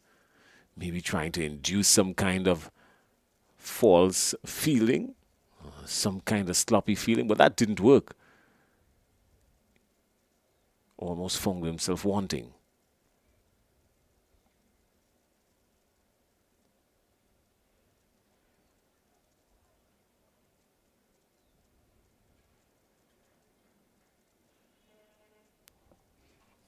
Extras getting onto the scorecard. And at the end of one, the Ginger Generals quietly moving on to 6 without loss. Yeah, tough going there for the Generals. They not really what we know them to have, how we know them to start, but again, I think they understand the experience of Larry Edward, and they've just decided they're not gonna really take any risk. They're just gonna play him out and hope to capitalize. But a good start for the Cinnamon Pacers. Can they restrict the Ginger Generals to just about 6 and over? And maybe for just about 4-5 overs, it builds pressure, and when pressure is on, it means that batsmen are likely to seek ways to release the pressure and just maybe able to get a couple of wickets quickly. Well, they're going to need to be flawless in this chase here, in this defense here. They're going to need to be flawless. Mike Ryan is going to be operating from the River Road end. He's the captain of the Cinnamon Pacers. And Lyndon Lawrence awaits him.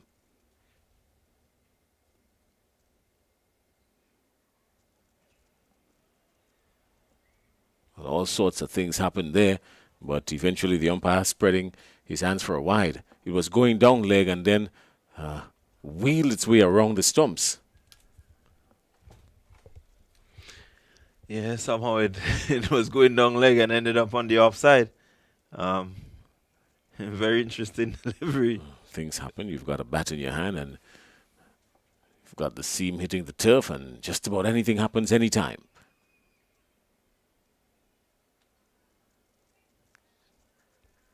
So Mike and Ryan seeing some movement here. Very little, but extracting some movement from this wicket. Yeah, getting just enough movement to beat the bat of Lawrence. Again, Narayan is a really tricky customer. Once you lose concentration against him, he can get you out. He tends to be right there, pretty spot on.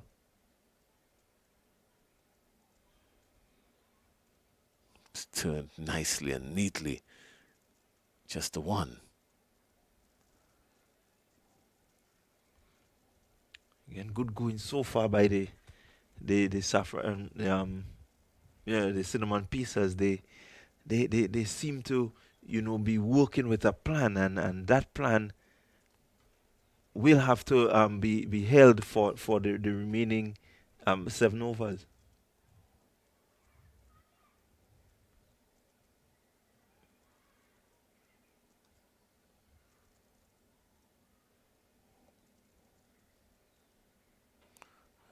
Jeremiah's carved this one through the offside. Can't beat the inner circle. But picking up 1 run. Likes to feel the bat coming onto the bat, this Johan Jeremiah. He's almost unstoppable when he can feel the ball coming onto the bat. If he has to search for it, well, then that's a different story. So again, a pretty quiet starter, looking to rotate the strike. It is the power play. Is it that they're not confident enough, or are they just looking to, milk it around? And that could be a very tricky approach. He's advanced down the wicket and cleared the inner field and just over square leg, rolling out to the boundary. And that's a power 8 cracking 4. Yeah, really good connection there from Lawrence. Quick hands through that delivery. According to the old saying, it swept him off his feet, falling flat. But effectively, in terms of getting the ball to the boundary, acres of space. So once he clears that man at short square leg, and definitely a good result for him.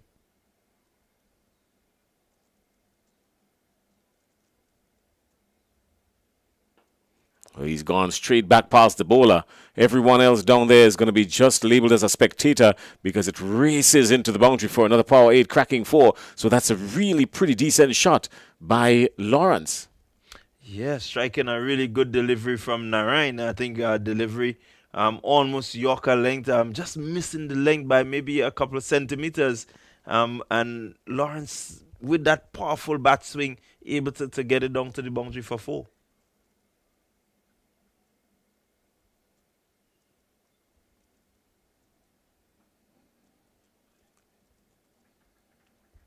Good cricket all round. Good ball. Well batted. Equally fielded. And good return to the wicketkeeper. That brings up the end of over number 2. And the Ginger Generals are now 18 without loss. They still require 60 from 48 deliveries. So 8 overs remaining. And the Ginger Generals going at 9 runs and over. Really only need just about 7.5 now. But all things equal, with this 2 at the wicket, I'm quite sure we're going to see some explosive batting in just a little bit. Yeah, again, the likes of Lawrence loves space on the ball. And the spinner starting means that he has to take it a bit slower. But once he gets the pace and the ability to free the arms, we're going to see some powerful shots.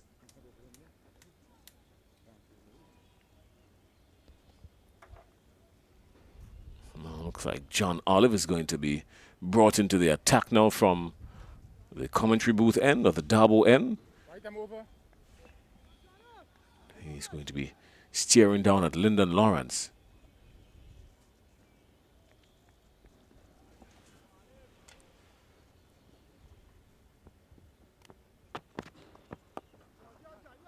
Watchful, understandably so.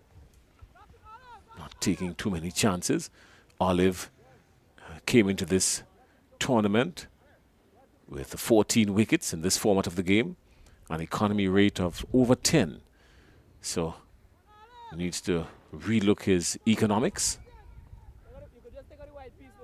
At his best bowling figures of 3 for 10. I think that was the year before. But since then, he has really not come into his own. Maybe today could be the day we see something spectacular from him.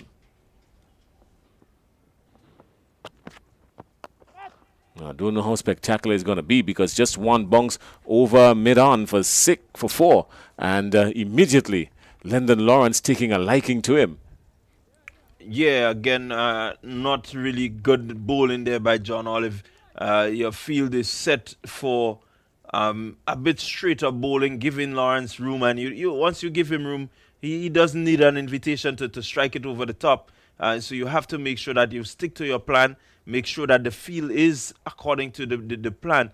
And the plan is to restrict, as we see them maybe trying to make a change now. But once you restrict his ability to free his arm, he will be a little bit more quiet. So definitely a chance to let loose there for Lawrence.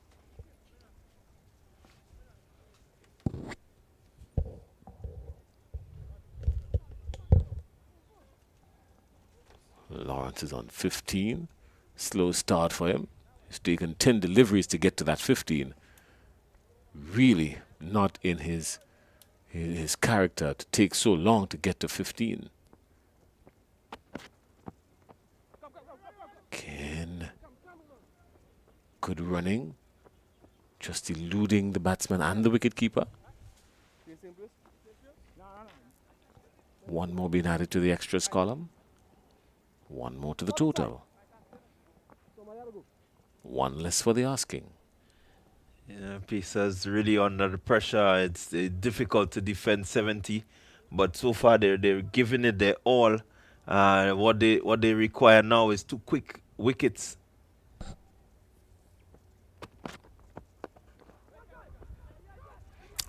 Some anxious moments here. Really, they should have gotten one, but deciding against it. Lyndon Lawrence turning his back, not even trying to send any ambiguous signals to his partner, Johan Jeremiah. Turned his back as to say clearly he's not interested.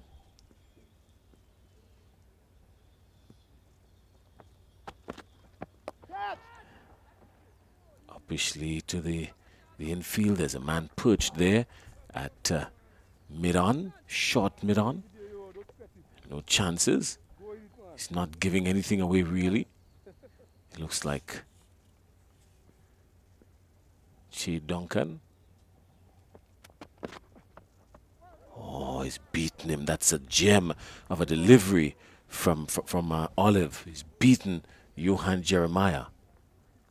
Yeah, again, that movement that he gets every now and again, he gets it to go away from the left-hander and back into the right-hander. He also can move it away from the right-hander. So a pretty tricky customer, John Olive, when he's settled. At the end of 3:23 without loss. And the power play 1 over remaining. Where were the Cinnamon Pacers at this stage? Interestingly, the Cinnamon Pacers were just around that region. They were 21, but for 3.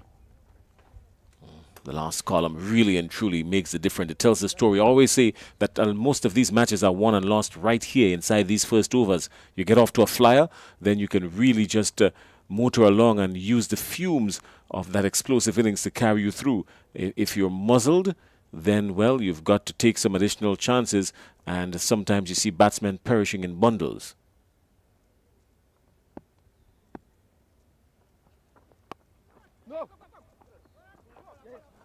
Sloppy work there. John Olive just finishing an over and maybe slightly exhausted. Yeah, clearly a big miss there. Had he gathered that ball well and rifled a return to the keeper's end, definitely Jeremiah would have been stranded mid-pitch. But unfortunately, and fortunately for Jeremiah, fortunately he didn't collect cleanly. But unfortunate for the Cinnamon Pacers, they missed an opportunity.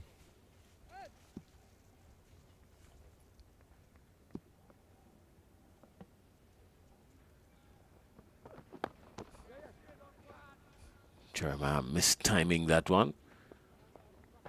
Not getting a whole lot of bat onto it. Just out to square leg. 1. Duncan is a really he is a pretty tricky bowler. We've seen him use the short ball a lot in his spells, and it's a ball that tends to surprise you because you may think that with the easy pace at which he runs in, he cannot generate much pace, but he gets a lot. Well, he's going to get a whole lot of beating here. He's going to get some runs here because the throw comes in. Really strong arm of a throw, but the batsmen are safe.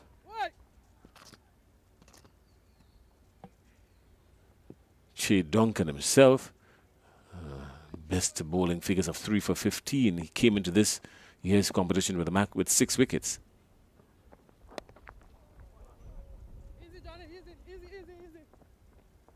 His economy rate is nearing 10. So he has been expensive for the most part. Yeah, 10, anything, I would say anything under 8 is a really good economy rate. So once you above 8, it means that you really need to look at how you bowl your deliveries. Maybe look at the plans that the keeper, that the captain has in store, and maybe you need to do some adjusting because that is you leaking runs.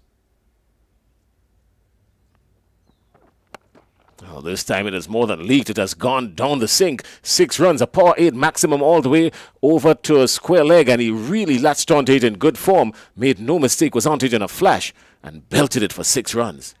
Slower ball bumper there, tried, but not really getting up to challenge Jeremiah. He was able to freeze it slow enough. He could have rocked back on the back foot and really put some power to that shot. Again, good result, helping the Ginger Generals just to,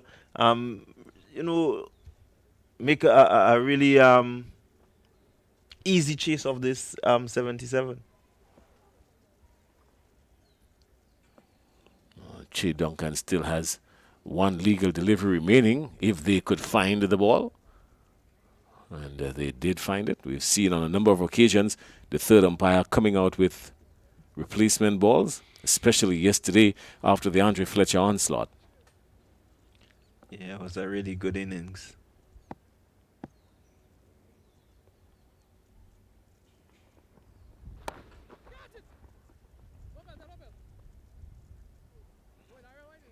That's the end of it. Can't able to get it off the square. A full delivery, not taking full advantage of it.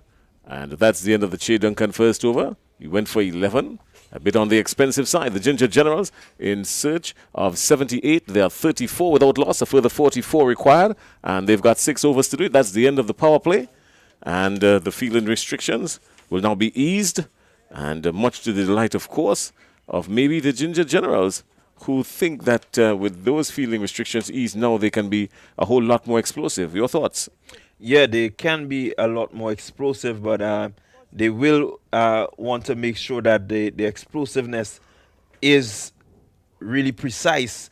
They want to make sure if they're going to really go over the top, they need to get the acres of space that would be available, make sure that they get good enough connection, because the catching.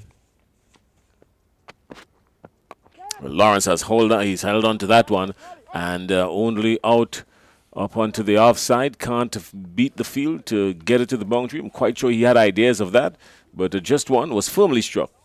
Yeah, good work there by Tyson. Running around quickly, limiting them to one, and rifling that return. A really good return. He has a really good arm. I've looked at him. I've seen him in the field, and he has a really good, powerful arm for a young under-19 player. John Olive continuing the attack from the Darbo end.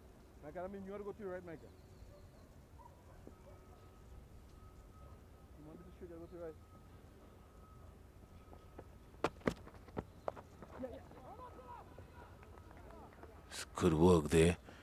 Point. Can't prevent the single.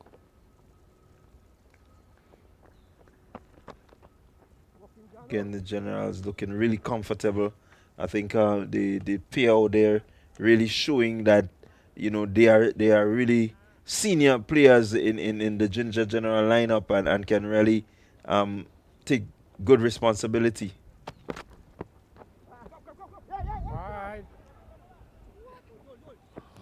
Not the tidiest of work behind the stumps there by the wicket-keeper.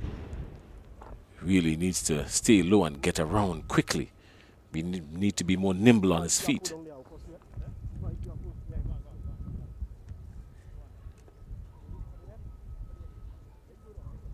Again, trying to make sure they really need to get a breakthrough here. The Cinnamon Pieces, if they're really going to have any ideas of maybe trying to restrict the Ginger Generals there. So far, the Generals are looking really comfortable out there and looking really easy.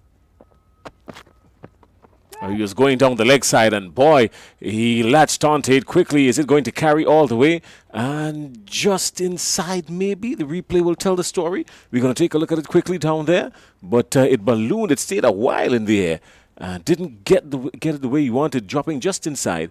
And 4. Power 8 smashing 4. Yeah, good commitment from Regis, just out of his grasp. But again, a safe shot, Jeremiah, chasing that wide one. No fielder back, acres of space. Good result for him. Did well to leave it alone, because had he caught it, then he would have probably ran into the boundary with it, which we would have probably resulted in 6 runs. So smart thinking there from the fielder. You can't stop it. You might as well leave it and get 4 instead of the maximum 6. Good thinking.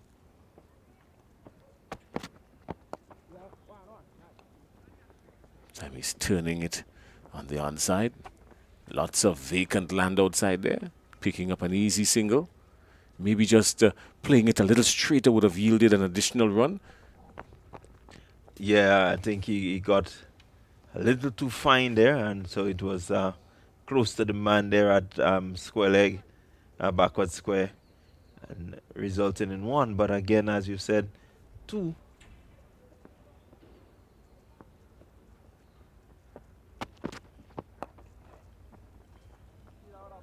So we've seen a very tempered innings here from Lyndon Lawrence. It is not like him at all. We're here waiting with bated breath and hoping and waiting for him to show that explosive batting, but he's kept it under control. He's probably trying to raise the average a little high. Would love to maybe bat right through the innings and get these runs.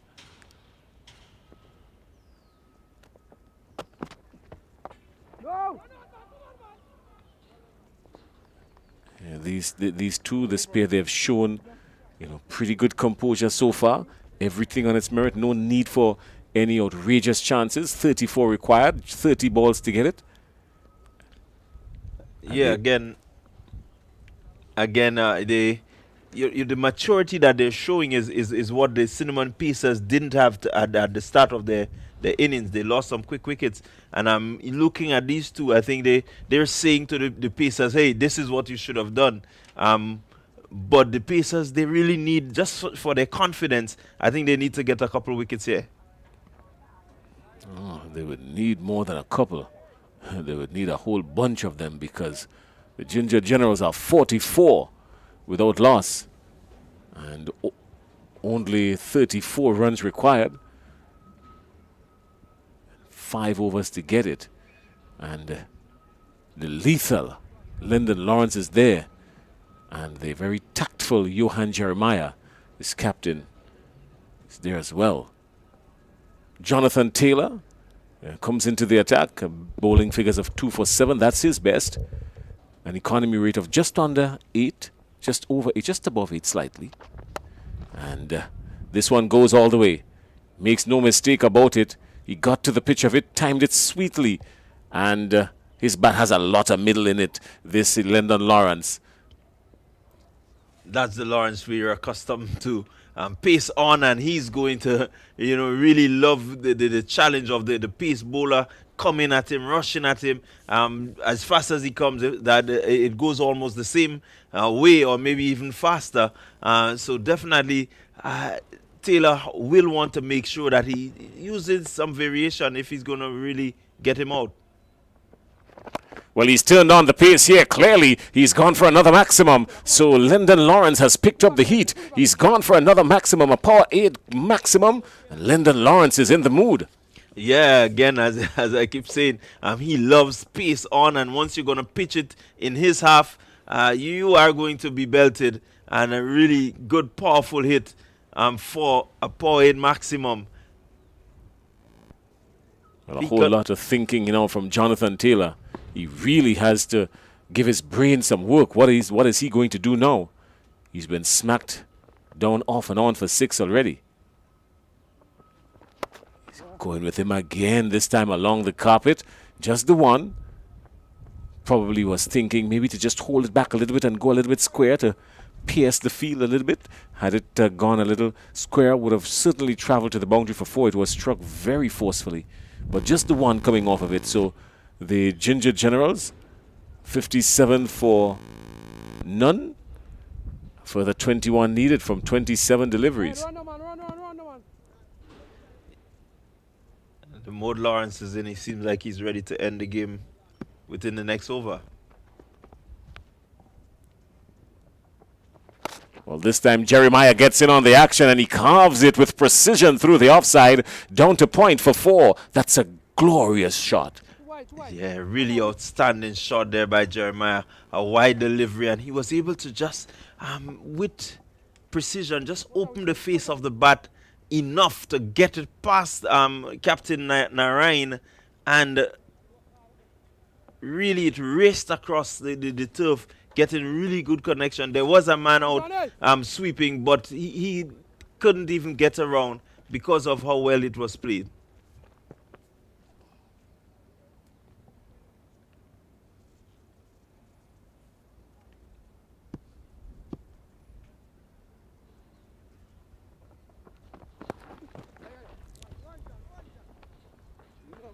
Making the connection he wanted, wouldn't mind the single. Jonathan Taylor still has 1 delivery remaining in this over. That's the good news for him, because he has gone for 18 already. The bad news is he's heading to Lyndon Lawrence, who seems to have turned on the heat.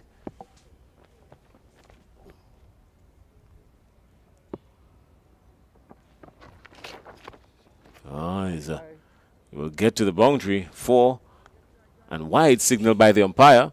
So he still has another one to go again. He's really contemplating on where to put it and how to put it. And only opted to drifting it down the leg side, making work difficult there for the wicketkeeper. Really had no chance at it. No chance at all. I think Taylor really looking to put some pace, put his back into that one, just getting it slightly off target. And the result is a plus for the Ginger Generals. 5 runs added to their total. They seem really comfortable and easy. Victory for them is in sight.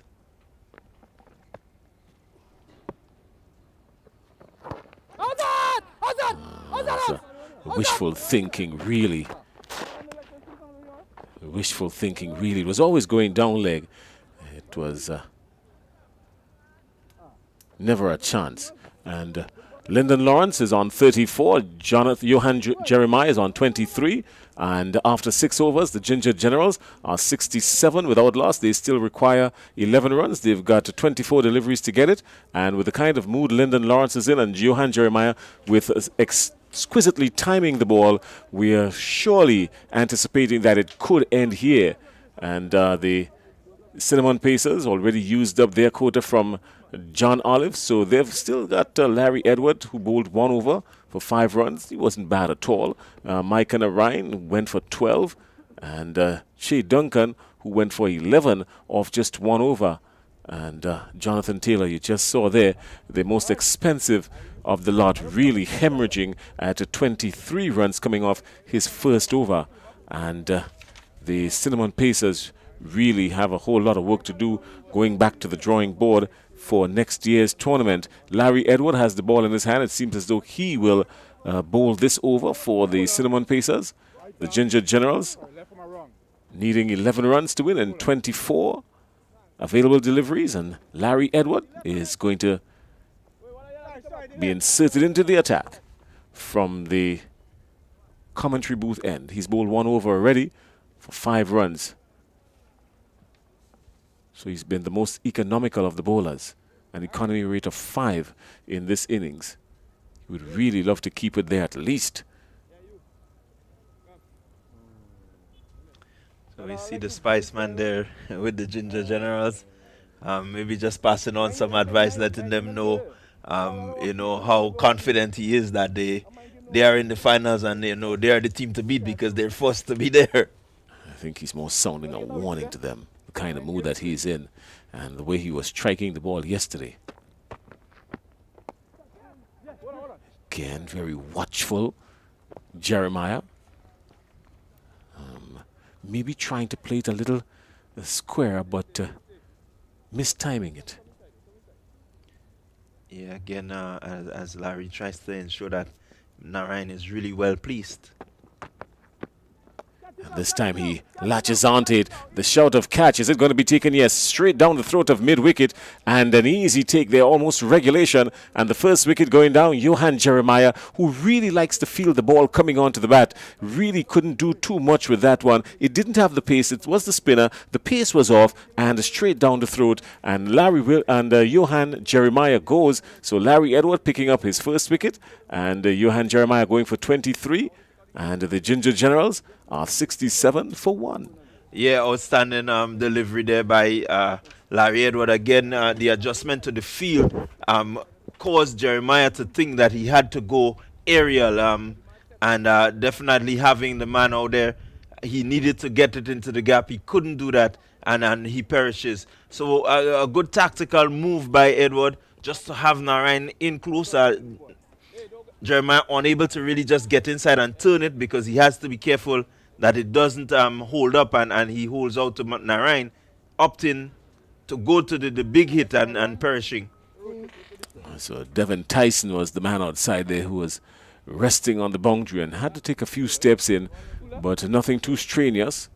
And that ends the day's work for Johan Jeremiah, caught by Devin Tyson, bowled by Larry Edwards for 23.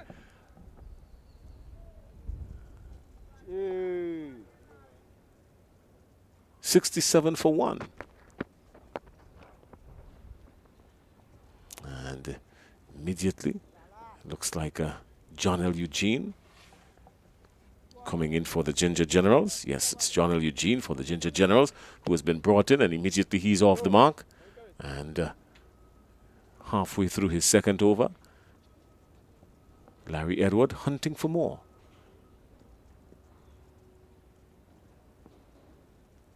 It will be a plus if he can get the wicket of Lawrence here now. Lawrence is vicious. Straight back to the bowler. It was firmly struck. And he's celebrating Larry Edward. He got the wicket of Lyndon Lawrence. It was firmly struck, but straight back to the bowler. And it really stuck. It stuck. And he's elated. Look at the jigger there. Yeah, it's a controlled dance. But boy, he must be beaming on the inside. And Lyndon Lawrence goes. So when wickets do fall, we've seen wickets fall in bundles. Caught and bowled, Larry Edward, 34. And more drama here now for the Ginger Generals. Really, they should be home. Shouldn't be too worried about this. They only require 10 from 20. But with two new batsmen at the crease now, because Akim Dua goes out, John L. Eugene is there waiting on him. And the Ginger Generals are 68 for 2, losing the wickets in quick succession. 2 wickets going down in this over. Yeah, really good ball in there by Edward. Lawrence, instead of trying to really open the face and go maybe squarer, he tried to hit it straighter and really couldn't get that connection that he needed. The ball was just too close to him to really get underneath it, and with the power that he hits it, got it straight back to the bowler. Well, if there's some good news for Lyndon Lawrence, he has just rocketed to the top of the runs table. He's currently on 270. And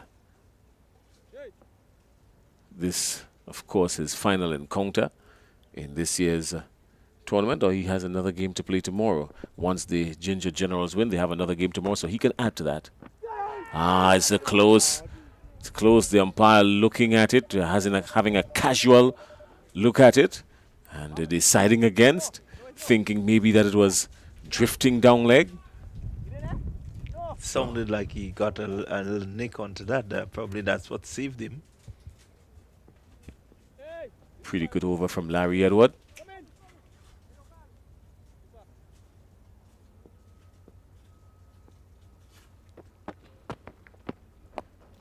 This is straight. One. Only one.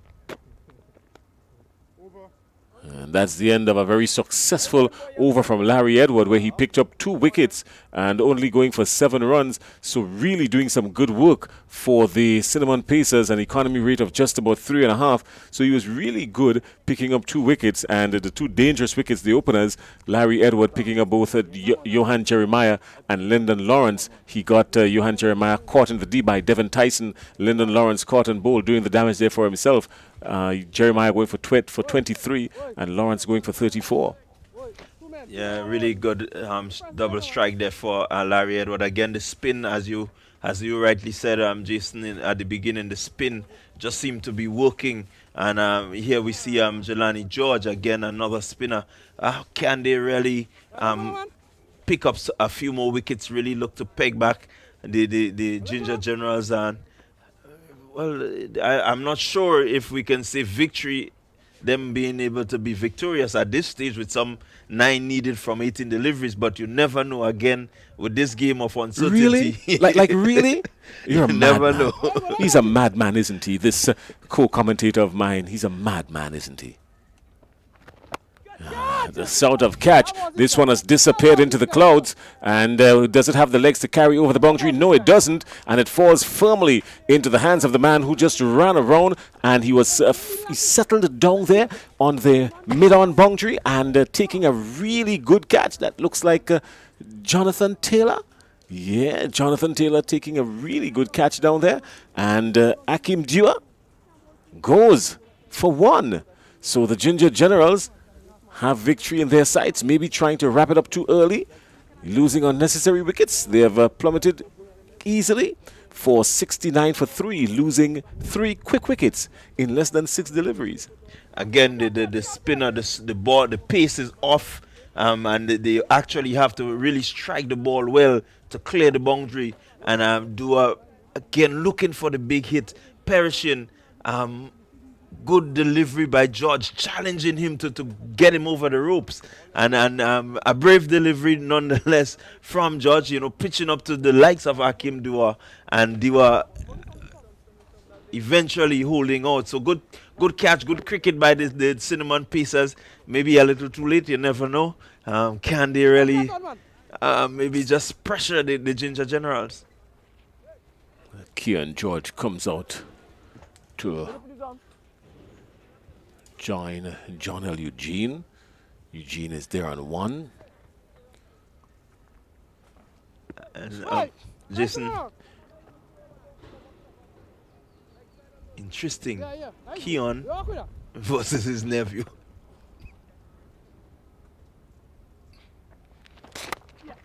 It's firmly struck, well played.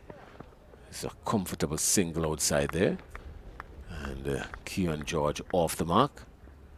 So John L. Eugene is 1, Keon George is 1. Extras have gone to 10 already.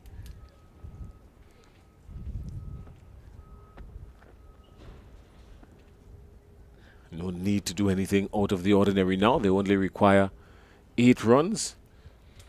They've got 16 legal deliveries remaining.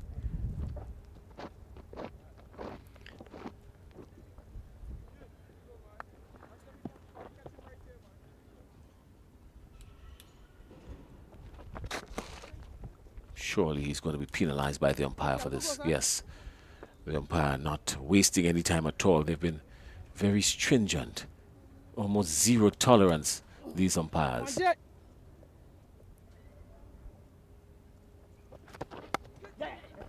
It's an easy single again. So there are lots of singles close in. No need to try and go for the big finish. Lots of singles close in. I know Jelani will want to see the back of Keon, and that would be his bragging rights, you know. If nothing else, he would love that.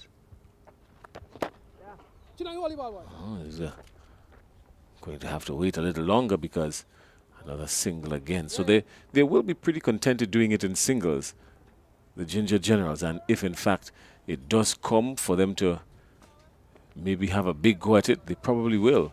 Would be the smart thing to do.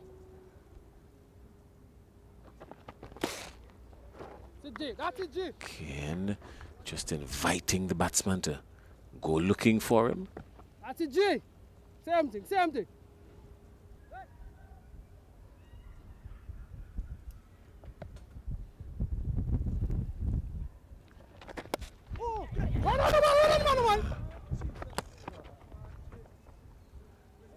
Sharp running between the wickets. Not bad at all. And that's the end of the over from Jelani George. An over that has yielded 5 runs, but more importantly, picking up a wicket, the wicket of Hakim Dua. He was caught by Jonathan Taylor down in the deep, just on the edge of the boundary. Went for 1, and the Ginger Generals are 74 for 3, still requiring 4, and with 2 overs to get it, it's going to be almost routine, or at least it should be.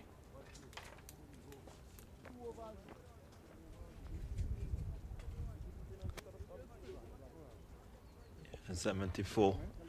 They right there they just need to step into the door of victory. And so a lot of thinking there by Regis, by Narayan, by Edward. Again, we see the spin which has gotten the breakthrough and has yielded some 3 wickets so far. They're continuing with it and hoping that, you know, they can defy. Okay, that's well played. Just the 1. So 3 runs needed from 11 deliveries.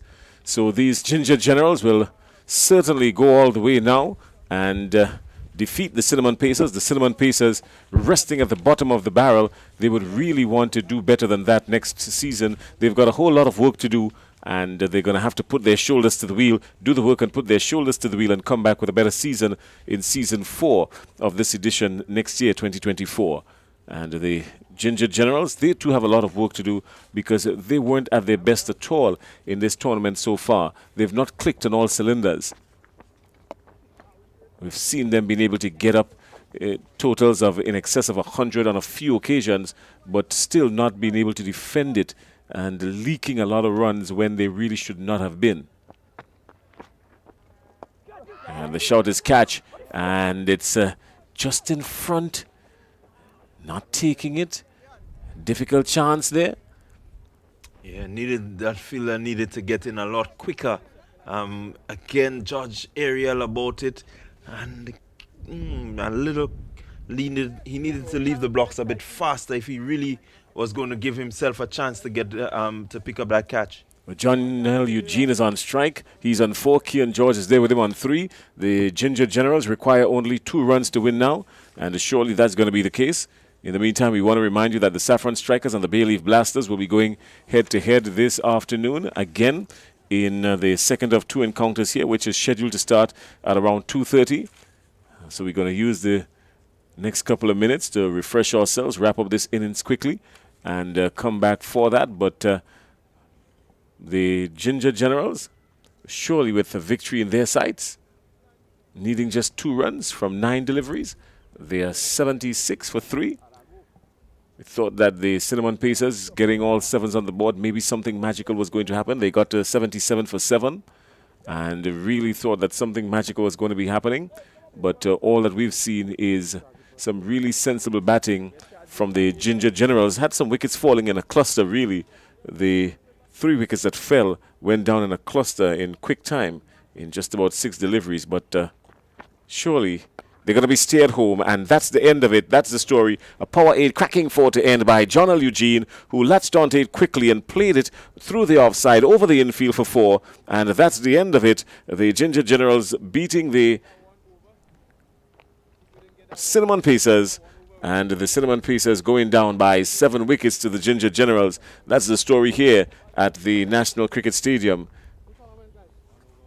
Well, definitely good win for the Ginger Generals. They are going to move on again to a closer stage. They're going to get to play the Clove Challengers. Again, the powerful batting lineup of the Ginger Generals, getting them through and seeing them through with at least overs to spare. Chasing a modest 77. At one time, one actually wondered if they would get the breakthrough the Cinnamon Pacers, but they did, and then they got a flurry of wickets to really maybe just give them a bit of confidence that they've done pretty well. And so they will have to rethink, re-strategize, and come again in the new season because their campaign has ended.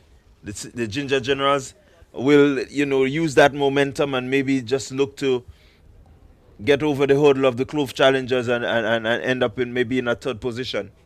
Larry Edwards seems to be the bowler that was the most economical of the day. He went for just about 3.5, picking up 2 wickets from his 2 overs, just going for 7 runs. So pretty decent stuff there for him. Lyndon Lawrence was really threatening, went for 34, had a slow start, very uncharacteristic of him. He's taken 21 deliveries to get to that 34. We've never seen him bat this slow, but he was really trying to maybe just to go through the innings, but he struck one firmly back to Larry Edward, and Edward made no mistake grasping it with both hands, and we saw the end of Lyndon Lawrence. The good news for him is that he has rocketed back up to the top of the batting table with 270 runs in the tournament thus far. So Andre Fletcher is now pushed down to 2nd, and Devon Smith in 3rd, 240, 239 respectively. But Devon Smith is going to be taking to the wicket in match number 2. His Bay Leaf Blasters are going to be heading straight on for a collision with the Cinnamon Pacers, with the Saffron Strikers, sorry. So the Bay Leaf Blasters and the Saffron Strikers will go head-to-head at around 2:30 this afternoon. And Andre Fletcher is going to sit there and wait on the winner with his Nutmeg Warriors. They're going to be sitting there waiting on the winner of this afternoon's encounter in the finals, which is scheduled for tomorrow afternoon at 2:30 right here at the National Stadium in St. George's, Grenada. We're anticipating that the post-match ceremony will come in just a little bit. So just before we do that, we want to remind you that we're also live on CCN TV6 in Trinidad and Tobago, the Grenada Broadcasting Network, and Winners TV in St. Lucia. Good afternoon to you, and thanks a lot for spending time with us here in beautiful St. George's, Grenada. The presentation ceremony is coming up. Let's take a quick look at the batting card. It's right there in front of us. Johan Jeremiah. Well, first of all, the batting card for the Cinnamon Pacers. Nkosi St. Hilaire 13, Shondell Regis 24, Mahid Lambert 14. Those were the double figure scores for the Cinnamon Pacers. Kelton Kadu going down without scoring. Che Duncan 1, 6 for Larry Edward, Mike Narayan 2, John Olive 9 not out, and Jonathan Taylor 7 not out. They got to 77 for 7, and the Ginger Generals was looking for 78, and they got to 80 for 3. The Ginger Generals in their bowling, Denroy Charles, he got 1 wicket. Adel Beggs got 1, and Nicholas Reddit, got 1. They all got 1 apiece, and the most expensive of them there was Denroy Charles, who went for 28 off his 2, and the most economical bowler for the Ginger Generals with just about 4.5 was Adel Beggs, but not enough. Adel Beggs, of course, really trying hard to peg back these Cinnamon Pacers. He did a really good job at that. All right, and that's the story with the innings of the Cinnamon Pacers batting. When we got to the Ginger Generals, well, the Ginger Generals, 23 and 34 by Jeremiah and Lawrence respectively. John L. Eugene ended not out, finishing the game with a really clean strike over cover for 4, and then he got to a total of 8. Akim Dio was caught Jonathan Taylor down in the deep off the bowling of George for 1, and Kian George ending not out on 3. That's the batting card. With the extras getting to 11, the Ginger Generals was able to get to 80 for 3 to pick up the victory. And the bowling, nothing to write home about really. Just the 2 overs from Larry Edward, which he picked up 2 wickets for 7 runs and an economy rate of just 3.5. Everyone else really was stressed about the park. Jonathan Taylor went for 23 off his over. Shea Duncan went for 11 and 14 from John Olive from his 2. The only other bowler picking up a wicket was Jelani George, who picked up 1 wicket for 1. Jelani George picking up the wicket of Akeem Dua, who was scored down in the deep. And outside of that, nothing really extraordinary to write home about. Sharice is down on the ground, and also Kerry is down there. And we've got the Power 8 post-match ceremony. Guys, go ahead. Take it. It's yours. All right, thank you very much, Jason. We'd like to recognize the outstanding performance in this match. We start with the bowler with the best economy rate in the tournament, in the match, Larry Edward. His 2 overs went for 7 runs, with his prize from Keisha Belfon of the GCA. Well done, Larry. And then we move now to the batsman who hit the most 6s, and that award for 2 6s in his knock, that goes to Lyndon Lawrence of the Ginger Generals. Congratulations, Lyndon Lawrence. And Lawrence would also contribute the prize for the player of the match here in playoff number 1. Well done to you, Lawrence. All right, just a few words. We're going to have a few words with Lyndon Lawrence. Lawrence, you seem to have been enjoying your day with the bat. Yeah, for sure, For this time season, I've been getting decent scores. I put in some work with the police team so far, and I was looking to come and execute, and so far I've been delivering, and I'm enjoying it. Yeah, as you mentioned, you were up there. I think you know the leading run scorer in the tournament. What would you say, other than the pre-tournament work you did, any additional responsibilities in the team may have impacted on your prolific season? Oh, not really. For me, the camaraderie of the boys, we gel together. We all feel free, relax, and just go down and play our game. Yeah, you have one more match left tomorrow in the tournament. I'm sure we'll be looking forward to see if we can get another good knock off the bat of Lyndon Lawrence. Sure. Definitely looking forward for tomorrow. To give out a show for the spectators, and also to put on a nice score for me as well. All right, well, Lawrence, all the best to you for this match and tomorrow's encounter. All right, thank you. All right, so Jason, that is it from the presentation ceremony. End of playoff number 1. We get set for the qualifier number 2. All right, thank you very much, Kerry. As we get set for qualifier number 2, the Bay Leaf Blasters and the Saffron Strikers will go head to head. Just before we wrap it up quickly, what's your prediction for that one, the Bay Leaf Blasters and the Saffron Strikers?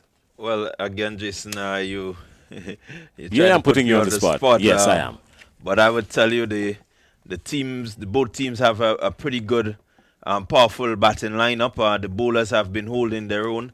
What it comes down to is the team that is able to execute.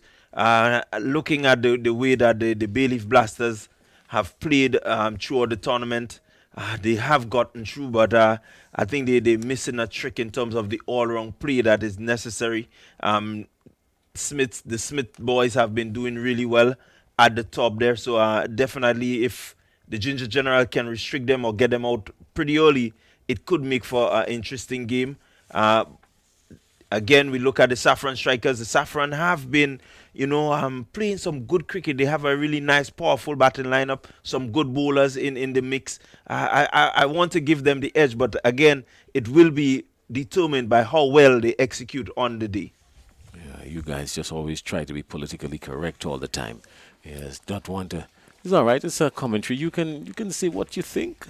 I want to say that I honestly believe that the Saffron Strikers really have the edge going into this one. I'm going to give them the edge over the Bay Leaf Blasters. The Bay Leaf Blasters have not really clicked on all cylinders, as you rightfully say. Some good hitting from Devon Smith, who has shown the willingness to really want to go forward, but has not been getting the support from his batting cast, the Bay Leaf Blasters, and the defending champs. They're really up against it.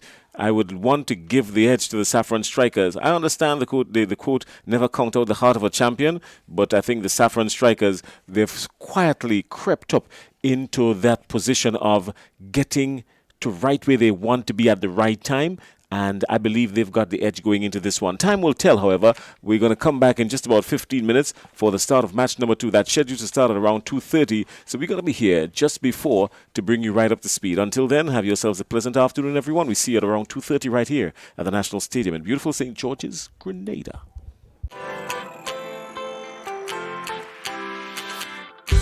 When you need someone to help you to your feet, I'll be that beacon to your highest peak. I'll be right next to you, no, I will never leave. Come on, take my hands, we got everything we need. Cause you can look to me, yes, I can. Whenever you're in need, yes, you can. Just call on me and I'll be on my way. I'll be by your side, never to divide. The light that shines our way. Wherever you're there with you, wherever you rock it, we'll make your dreams come true. Next side, next side, next side, right next to you. Nexa Credit Union, with you wherever your road leads.